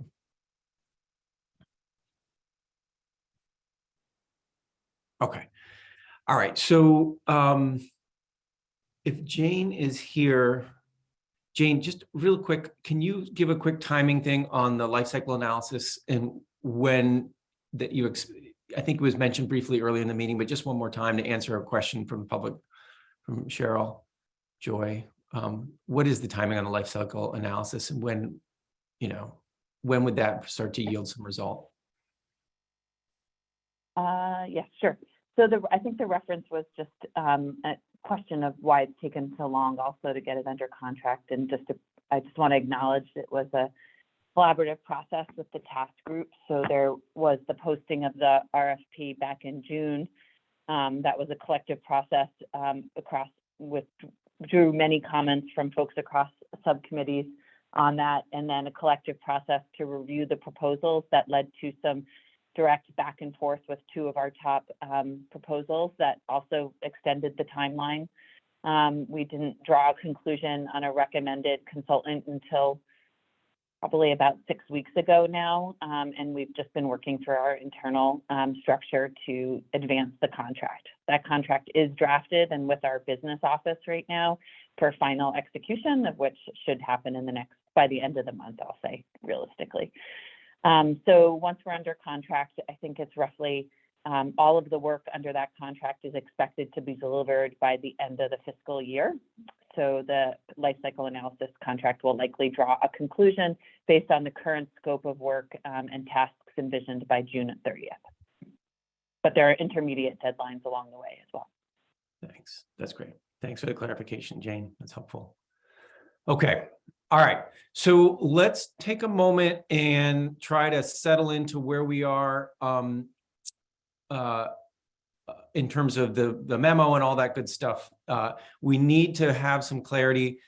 Jared had put something in the chat just before we went to a break that is significantly more specific than we had talked about earlier. So I think we need to, at least on that issue, circle back and figure out if we really are going to be that specific. If folks didn't see it, it's in their chat if you scroll up a little bit, from Jared. And I want to make sure folks are comfortable with what's in this memo because it's coming from the full council. So we do need to get an approval today from everybody on that. I'll share my screen one more time. These are my notes. And from these notes, we would develop the actual text of the memo. Relatively short document, signal support, a handful of summary paragraphs about what's in there. And then this is where there was a suggestion of doing something significantly more specific here. Jared, your suggestion was we are specifically asking for 2 additional positions that aren't currently envisioned in the Climate Office, in addition to the support that Climate Office folks will be giving to the council.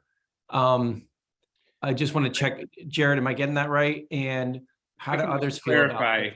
I don't see them as 2 additional positions. I see it as funding to continue the positions that have already existed, even if those people will be different. So I don't think these are new positions. It's continuing existing positions that had previously been budgeted for, but my understanding is are no longer budgeted for, given the memo that came from A&R on administrative capacity, and how the individuals who had previously been in those positions are now moving into different roles in the Climate Office focused on implementation rather than a primary focus on council coordination and support. Okay, great. Secretary Moore. Just want to be clear that the Global Warming Solutions Act didn't actually provide any staff to A&R. A&R came into the legislature as that act was passed and indicated we needed 2 staff to support the development of the initial climate action plan, along with legal resources, which we're sort of using a contracting in-house model for at this point. Jane and Marion's positions were the result of that acknowledgement, and with the adoption of the initial climate action plan, part of the proposal to create the Climate Office was to both move those positions as well as several 2 other related positions within the agency and create several additional positions to support the work needed to implement the climate action plan now. Okay. Okay. So I want to test where folks are at. Like, where are we in, what are we actually asking for here as a council? Abby? I think, past aside, moving forward, what seems very clear to me, and I think what Jared is trying to get at, is that we need staffing for the Climate Council if any of this work is going to continue. I know for Billy and I, the last, we're already, all of us have full-time jobs in addition to this work. And it's just, as Bram alluded to, the point, my understanding is, of those of us being represented that were, is so that we could bring our expertise and working knowledge to this subject matter. It's very difficult to do that when you're trying to take notes and deal with the administrative side of the meetings, et cetera. And in any other commission or council or anything I've served on in the state, there are designated people who are doing that work. And I think that that's a really important component of this, regardless of, I don't know what the correct wording is or to whom it should be directed or how, but I think the broad takeaway is that we are going to need resourcing specifically designated to the Climate Council if any of this work is going to continue in anywhere near the level or fashion that it has been being done, particularly as, at least in our subcommittee, people are very thin. They have, a lot of work has been done with not a lot of resourcing, and that is showing. And I think moving forward as a council, we need to make it clear that this cannot continue, particularly given the type of engagement and outreach we're all hoping that we can do to do honor and justice to this work in our communities without appropriate resourcing from the legislature. Okay. Okay. Sue?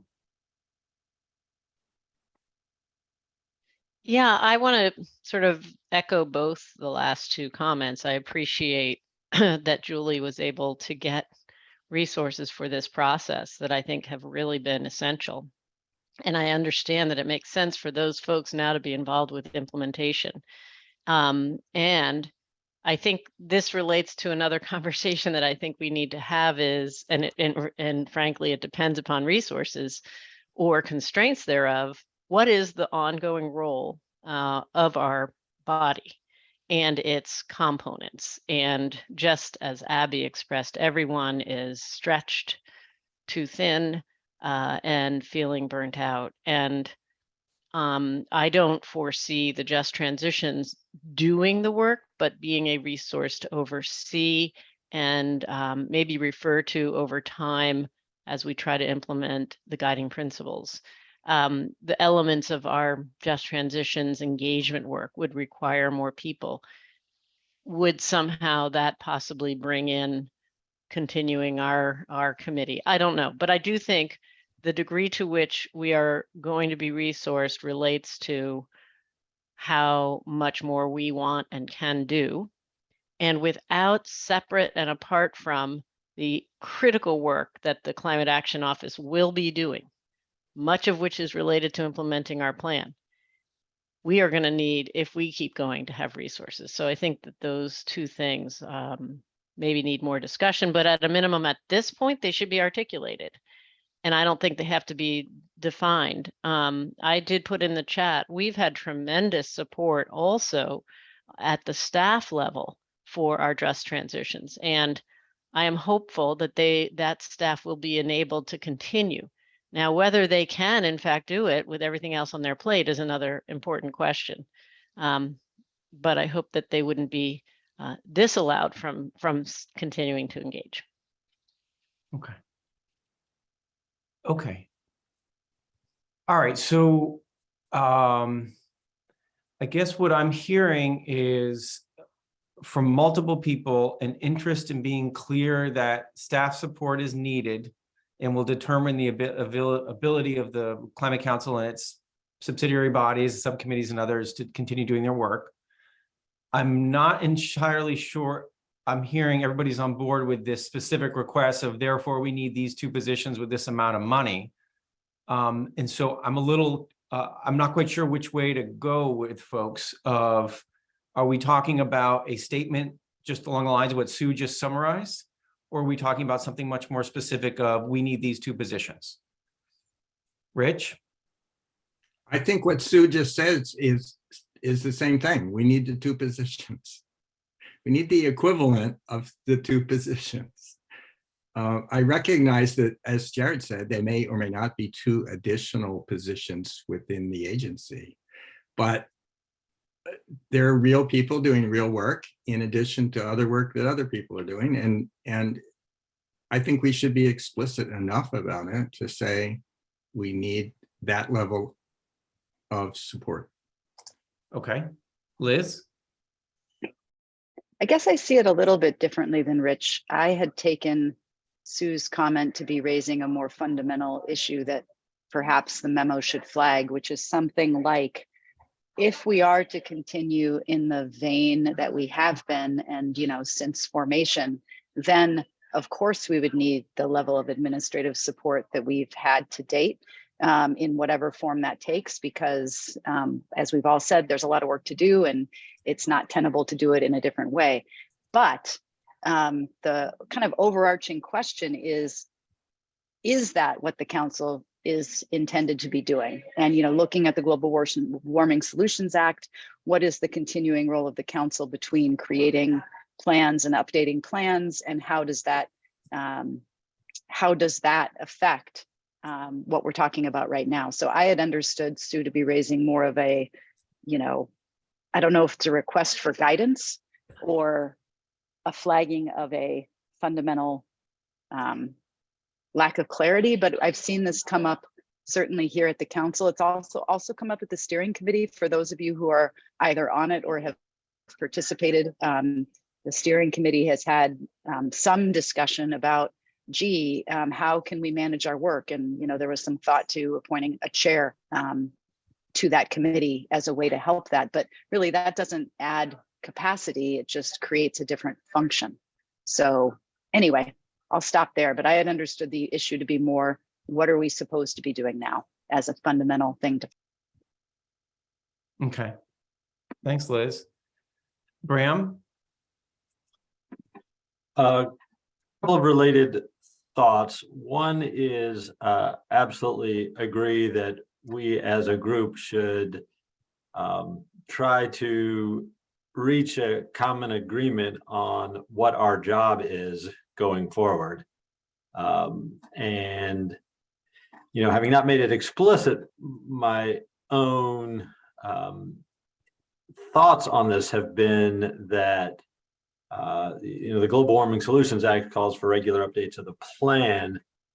And I think it is also true that so many things are evolving so rapidly, you know, the technology and the economy and the politics and the climate, that there's likely not to be the luxury of taking, you know, 18 months off before we start the next revision of the plan. I think it will require relatively constant attention for an indefinite period of time. And related to that, the support that we need to provide said relatively ongoing attention.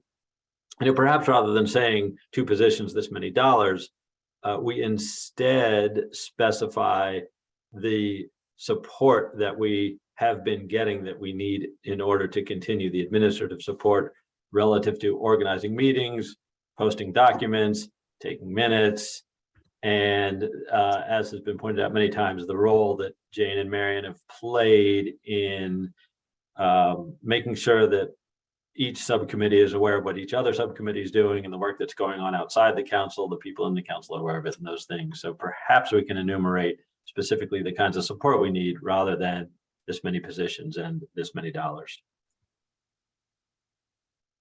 Okay. Great.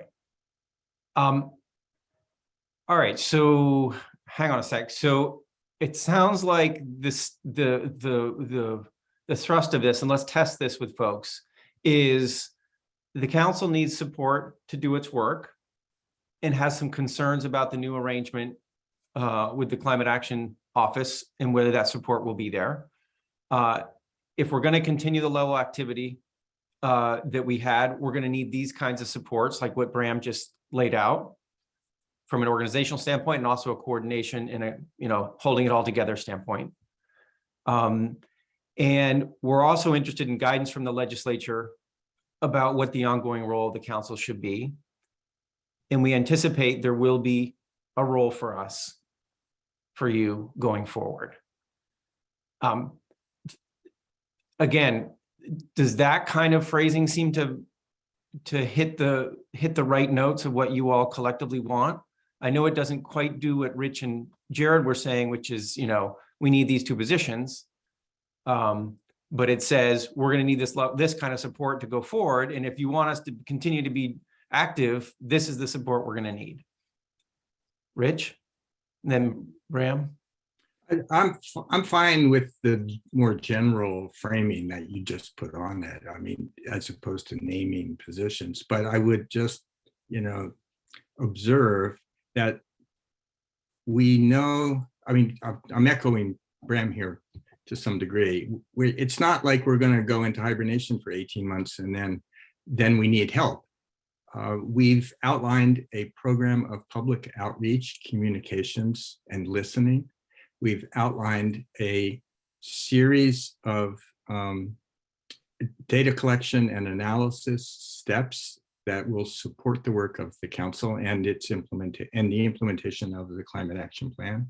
We still have transportation, clean heat, weatherization, and biomass issues in front of us, and not to mention 10 other things that this subcommittees have mentioned today.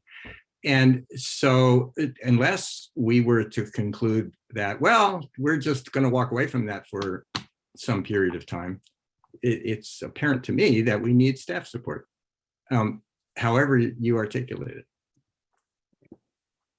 Okay, great. Let's take a few more hands, folks. And while we are taking time from biomass, it's okay. We do need to make sure we make time for biomass. So let's see if we can land this plane about what this memo needs to say on this issue. Bram, Abby, Secretary Clauser, and then let's see where we're at. I just wanted to put take a slightly different angle on something you said, David, which was having the memo request guidance on what our role is. I think we should figure out what our role is and let the legislature and the administration know.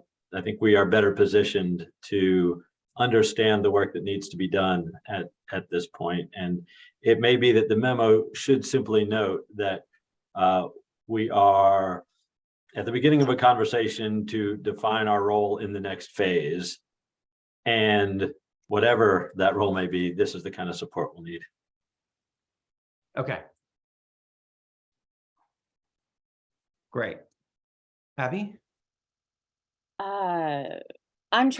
I think it's complicated too, because there are some subcommittees that are operating on subject matter that is in reference to the legalese included in the GWSA. For example, the Ag and Ecosystems subcommittee at this point, last I understood, or the last thing that I came to the steering committee and made them aware of the fact that without additional resourcing and support, I don't know how our work can continue productively and without exacerbating further harm in certain communities, which I'm really concerned about. So I guess the question is twofold. One, from the legislature, specifically likely, what is the ongoing mandate of the Climate Council? I think June worded it well. What's the mission of this council going forward?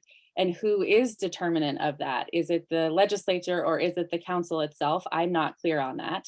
And then secondly, if the work of the council is supposed to continue, particularly if it's supposed to continue to the level to which it has been being done, it will require, at least for our subcommittee, additional resourcing. It is not feasible to continue as we have been moving forward. That's just, and I, particularly given the lack of clarity that a committee like ours has received because of the lack of legally binding qualifications or quantifications regarding the work that our subcommittee is supposed to do, and therefore this sort of lowered capacity around that work because of where it lies in the legalese of the law. Okay. Okay. Secretary Clauser? Thanks, David. This is somewhat separate, but I just wanted to make sure to reiterate before we start talking about taking the temperature of the council. You've been talking about the memo coming from the full council and the council needs to agree. I just wanted to reiterate what I have said for the last several meetings is that budget recommendations that go to the governor, the folks from the administration will have to recuse themselves from weighing in. So when we talk about the full council, it will really be the legislatively appointed members of the council. And I just wanted to, again, make that clear to folks because we've been talking about the council at large and we would need to be excluded from that memo. Yeah. Okay. And it can include that caveat. Yeah. Okay. So I think oftentimes in situations like this, probably we just need to see a version of this that tries to synthesize what we're saying. Let's do the best we can right now, and then let's pivot to the biomass piece. I've been trying to write stuff up, again, just as notes. It's not that everything is completely aligned on this from all of you, but the kinds of messages that seem like the messages that need to be in the memo on this is, if we're going to continue to have the level of activity we've had, we'll need the level of support we've had previously. We're in the process of defining a role in the next phase. We see a need to continue to be involved. There is some questions about the mandate going forward. I'm not quite sure how to express that. You know, are we inviting the legislature to give us some advice here or not? I'm not sure. The type of support that we've been getting that's been particularly helpful is this kind of things, what Bram was mentioning. This is the type of support you'll need. And we could include stronger language along the lines of what Abby's saying, which is very difficult to continue without support. That's what I'm hearing. Obviously, the administration folks on specific types of budget stuff are going to need to recuse themselves in a letter to their own boss. So let me just check if we write up something along the lines of this, could anybody not live with this as what's going in the memo? Rich? It's basically okay, but I believe that there's agreement across council members that yes, we're in the process of defining our roles, I would say plural roles in the next phase. But I would then go on to say that considering both our commitment to public outreach and engagement and the unfinished work that is stated in the Climate Action Plan, that we conclude that substantial involvement of the council should continue. Now, that's without being specific about just how that work would go forward. I think that's perhaps a topic that we're going to have to wrestle with. But unless we're going to change our minds about what we said in the plan about outreach and engagement, and unless we change our minds about what we said in the plan about the unfinished business, it's not a question mark. We have already said we need to continue to be involved. Okay. Are folks comfortable with what Rich said and my quick typing of that? Okay, great. Any last concerns about this going forward? I see some thumbs up. Thanks, everybody. Okay, the bullets that isn't here is an explicit recuse,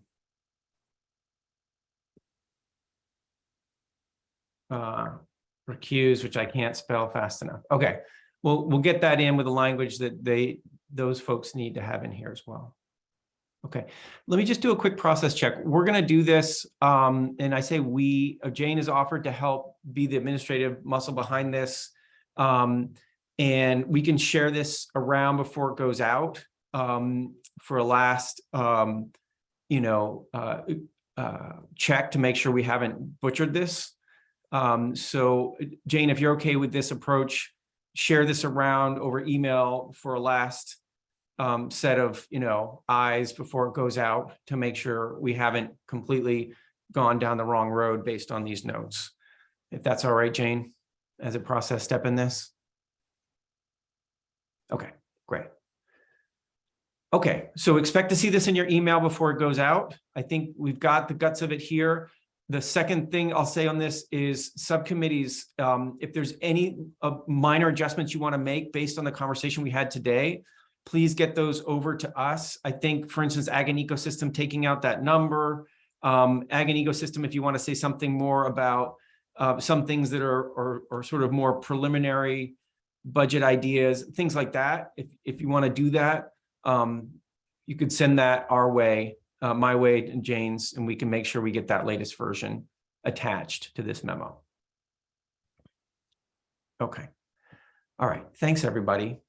All right. So with that, let's go to our final item on the agenda here, which is an update from the biomass task group. And here the agenda didn't say what's going to happen, because when we did this agenda, we thought the biomass task group was going to come and be prepared to speak about a sort of specific set of recommendations. And Liz will be here and tell us a little bit more about where they're at. So our conversation today is less about the substance of that because we don't have that set of recommendations, and more about the process about how they're going to go forward and their next steps. So Liz, let me turn it over to you to give us an update of where that task group is at and what it is the council could be helpful with today. Sure, thanks, David. Yeah, so I think the second thing you said there, which is some feedback from the Climate Council on what will happen with our recommendations, is one of the things that the task group really asked us to focus on at this meeting if possible. So let me give you the background and then we can turn to that perhaps. The biomass task group has been meeting, as you know, for several months. We've heard from a variety of speakers across industry, academia on a number of subjects. And we've considered a set of recommendations and findings that a small set of the task group had put together.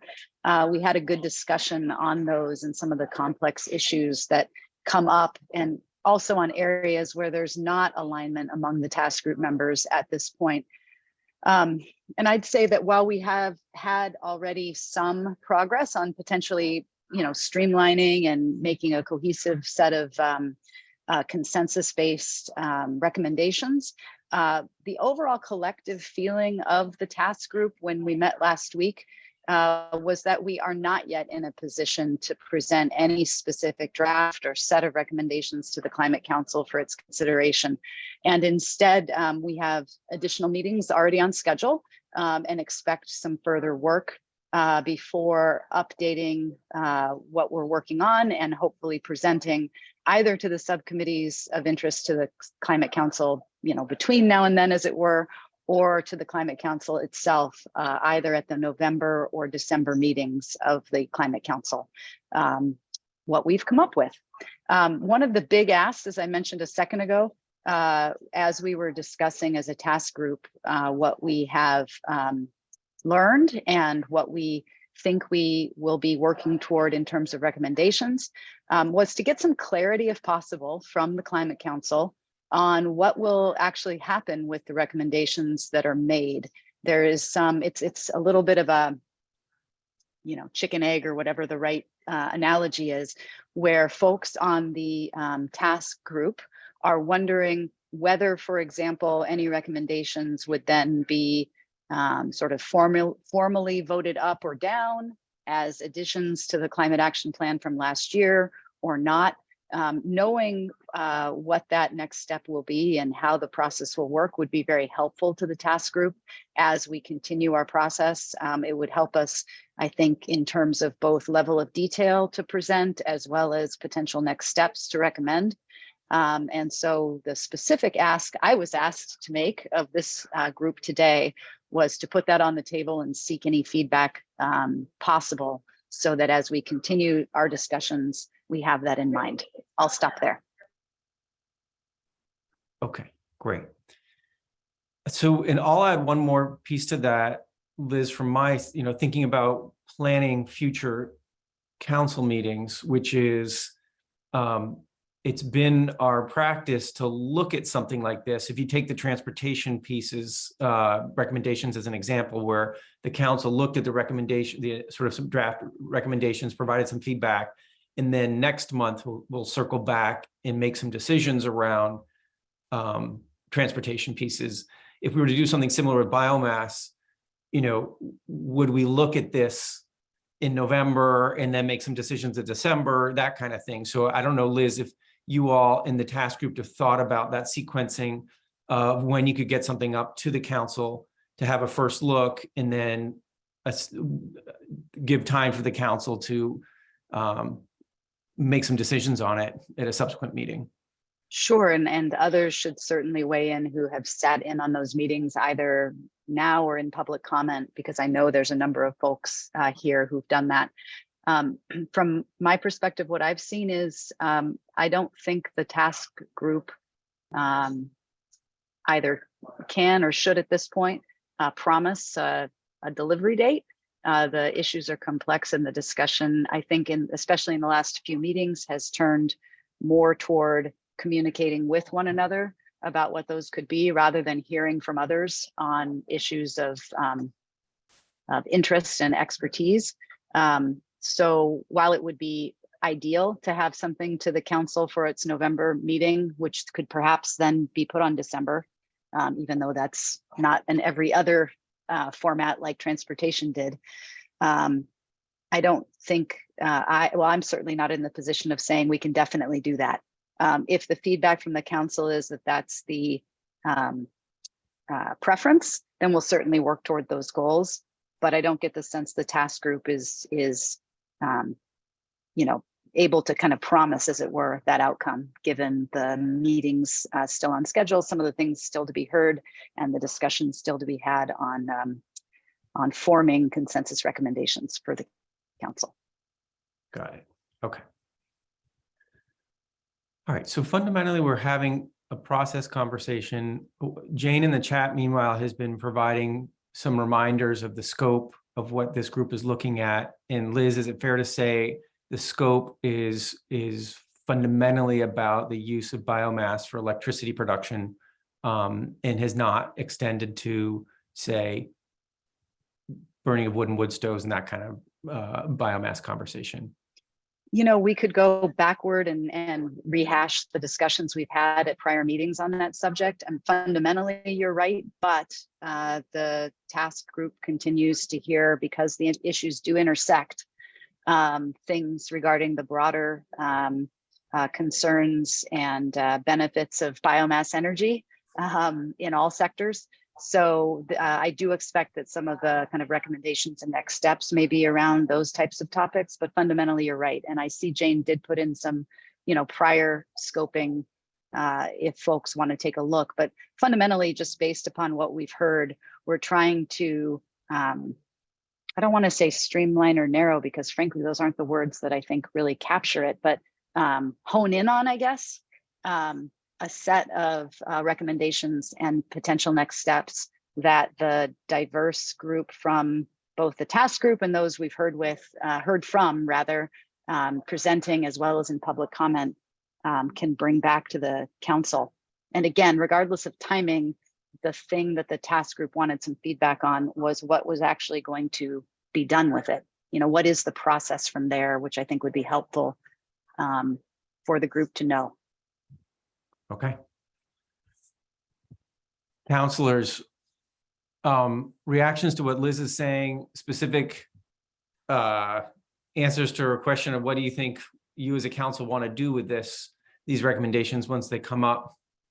I'll just say as a quick aside, in both the transportation and the biomass issues that have been a focus of this year's substantive work, we've put the prospect of making some addendum or addition to the climate action plan on those substantive issues. And that's what's been discussed in previous meetings with you all. Bram, go ahead. So, as we're in a process discussion here, I think what our practice has been with recommendations from task groups is they go to the appropriate subcommittee first, and with subcommittee approval then come to the full council. And consistent with our earlier conversation about the likely ongoing nature of our work, it seems to me that, as task groups finish their work and as subcommittees approve work on an ongoing basis, I think we should feel comfortable adding to and amending the cap on an ongoing basis as well. So that would be a process that would make sense to me. Yeah, thanks, Bram. And the issue of subcommittee review came up in the steering committee. Maybe Jared, that's why you raised your hand as well. And I have some thoughts on that too. Jared, go ahead. Yeah, broadly agree with Bram on this. I think that these are very nuanced, complex issues that benefit from subcommittee review. I think we've seen that with previous recommendations that come up to the council when there is kind of review and deliberation at a full subcommittee level. And I think it's appropriate for this that it's probably multiple subcommittees, but the extent to which there are recommendations to take an action, I think that's both the proper process. And I would, just speaking for myself, I don't know how other counselors feel, given the complexity and nuance and importance of those issues, I wouldn't want to be put on the spot as a counselor to vote to approve recommendations without having the chance to have deliberated about how they affect the recommendations in the work of the subcommittees that I serve on, and certainly on cross-sector mitigation, because there's a very strong connection. And my recommendation there would be that if there are counselors who serve on subcommittees that wouldn't be involved in hearing those recommendations, being able to deliberate about them, see whether they want to move them forward for full council consideration, that those counselors be notified that the issue will be discussed in other subcommittees so that they can join those discussions. So those are a few thoughts. Thanks. That's great. And I'll just lift up something that Jane put in the chat, which is this task group more than any other is super cross-cutting. It's 4 subcommittees with active participation. All the members on the task group are from those subcommittees. And so the normal sort of pathway is a little more complex. So if I'm hearing you correctly, that you would want to have discussion at the subcommittee level on this, we really need to think about how that works in this case, because it's not a linear path on this one. It's definitely more complex, and that's something you'd have to solve for if you're going to give that kind of process advice. So I'll just push it back to those of you who are eager to have subcommittee conversation. If you might think aloud with us for a second, how might that look? Because it is very complex in this case, and certainly would also slow down the pace of activity a little bit. Rich? Because it's complicated and important in a variety of sectors and to different subcommittees, I think we're just going to have to accept that it will be a very collaborative, deliberative process, and that's just great. I agree that recommendations from a task group should be considered and deliberated on in the appropriate subcommittees or subcommittees.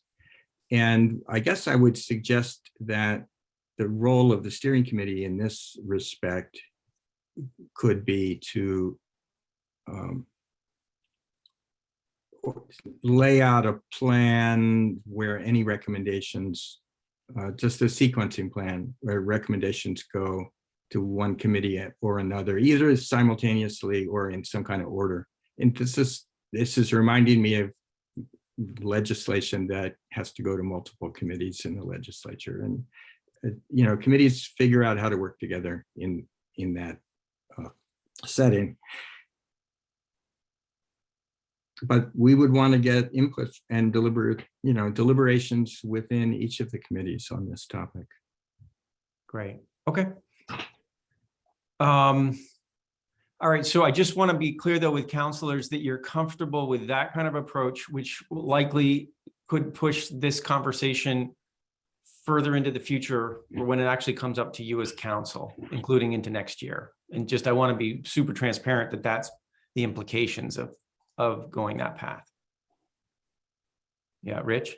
Yeah, sorry to be speaking again, but maybe someone can help me out here. I think that this connects to the inventory work and the life cycle analysis work that's being done in parallel anyway.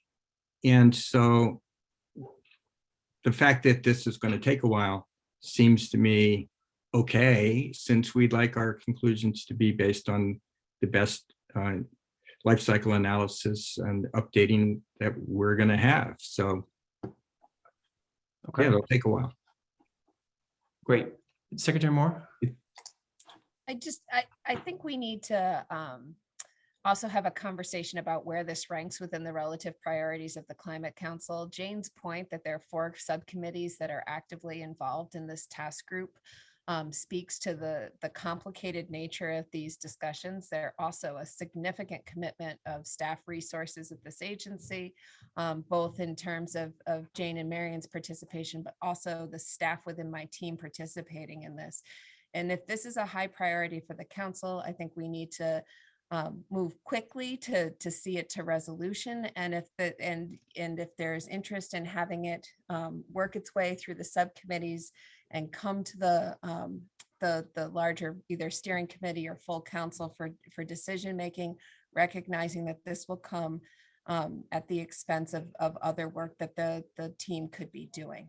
It's sort of a zero-sum game where we're at right now, and just wanted to make sure I hear folks saying it's important, but that if we are to prioritize this work, it will be taking space that could otherwise be occupied by other tasks that lie in front of us. Okay. Okay. June? Yeah, so following the discussion, to me, this is about good order and authority. I thought I heard earlier somebody say that the membership of this task force is made up exclusively of counselors from other committees? Or did they No, say of members of subcommittees, from other committees? members. I see. Okay. Is it possible to create a special committee of counselors? I have to think there are some counselors who are active in this task force, and to have a specially convened subcommittee that is dealing with this in order to cut through the intermittent step of going from the task force to all 4 subcommittees to the council. There's no question in my mind that the council itself has to be addressed properly.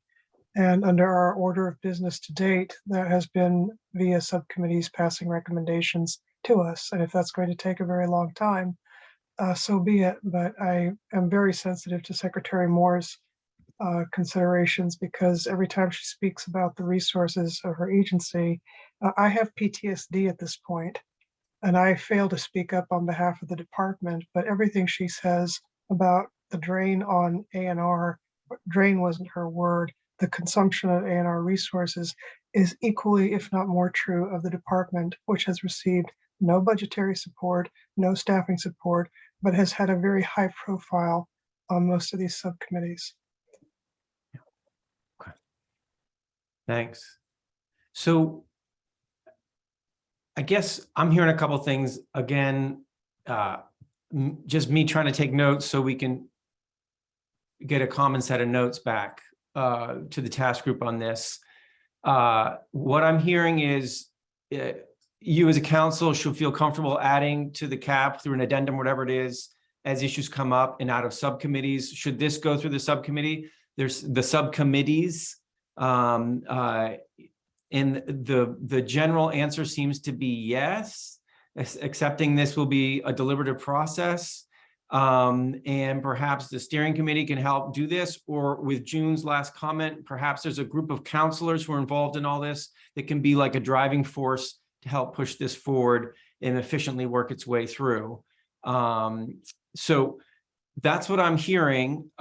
Liz, your hand's up.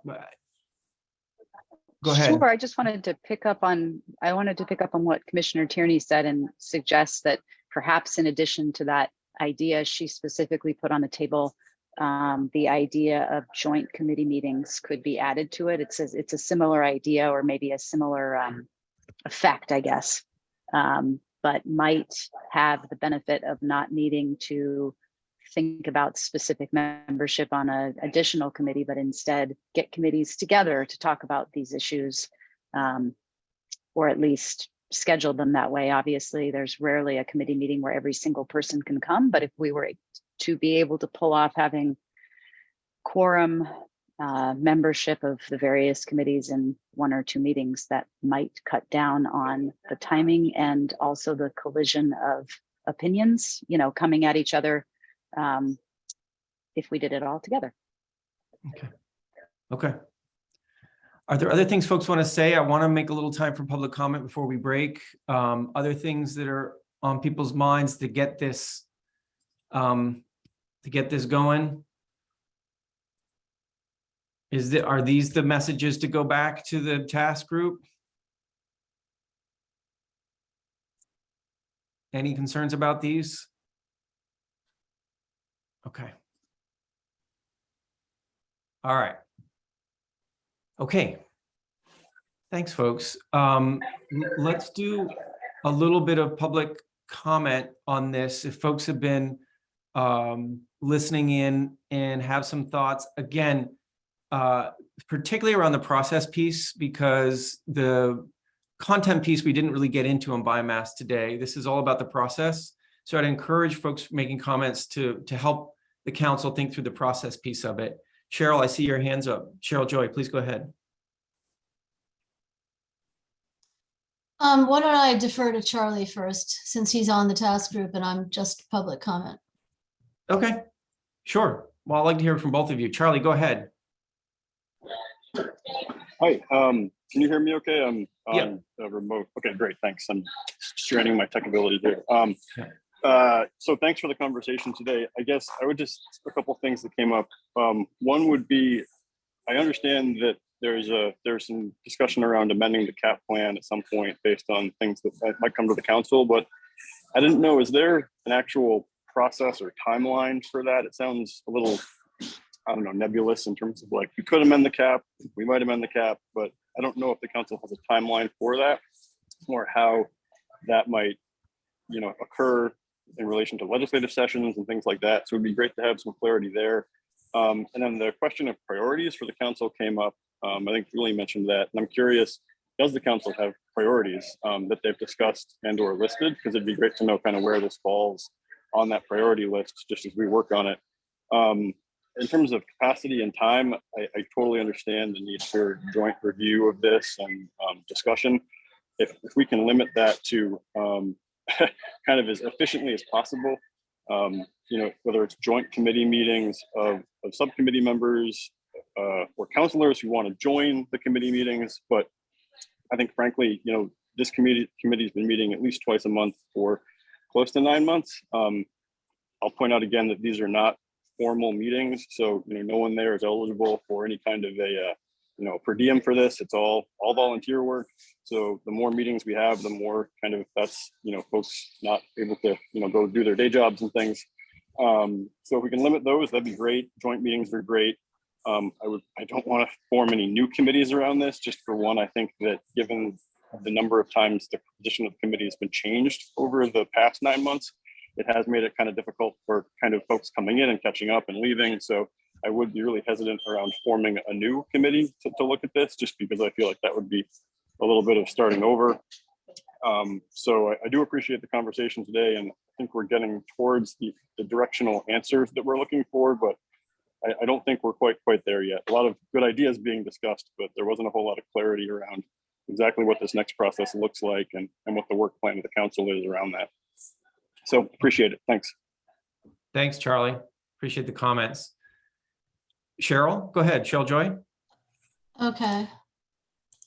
Hi. Yeah, let me, first I want to say that, boy, thanks, Commissioner Tierney and Liz. That kind of was my suggestion too, to have the subcommittees that are related get together. So I agree with that. I think it's a good idea, but it will be an awful lot of people.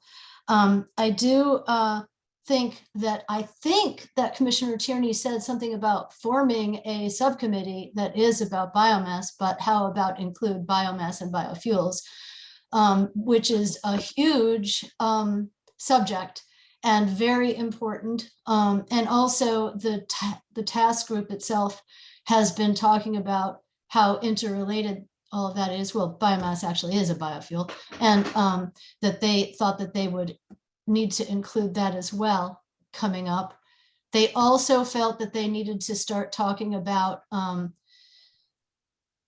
just electricity, which is what we've been focusing on. They've been focusing on, of course, but also heat. So that's a little bit of it. So the task group really should continue, and everybody had been talking about that, wanting it to continue. I too think it's very important for it to continue. I don't think it should wait for the life cycle analysis. There have been life cycle analyses done already with regard to a lot of this stuff. And they haven't looked at that completely, but started to a little bit. The last couple of meetings had several speakers and experts in there without a lot of time to really talk a lot about what their expertise, and also with no time for question and answer. There's also another presenter that's really important to hear from that wasn't able to come because he got COVID, and now hopefully he will be scheduled. And he is very highly regarded, and it's Dr. Sturman, John Sturman, which some of you may know of from MIT.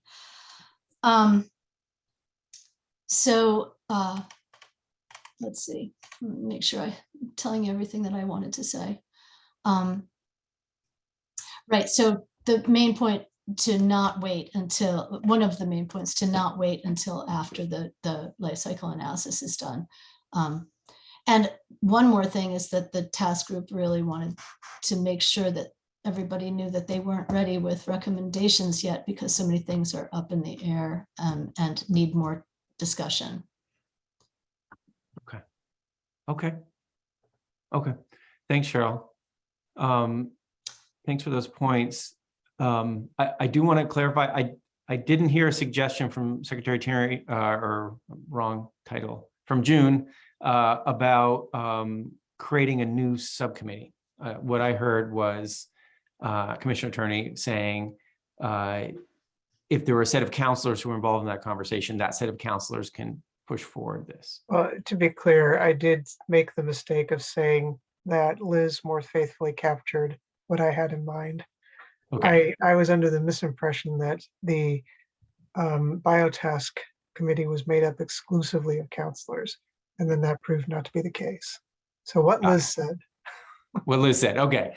Bringing the subcommittees together to have a joint meeting. Yeah, got it. Okay, super.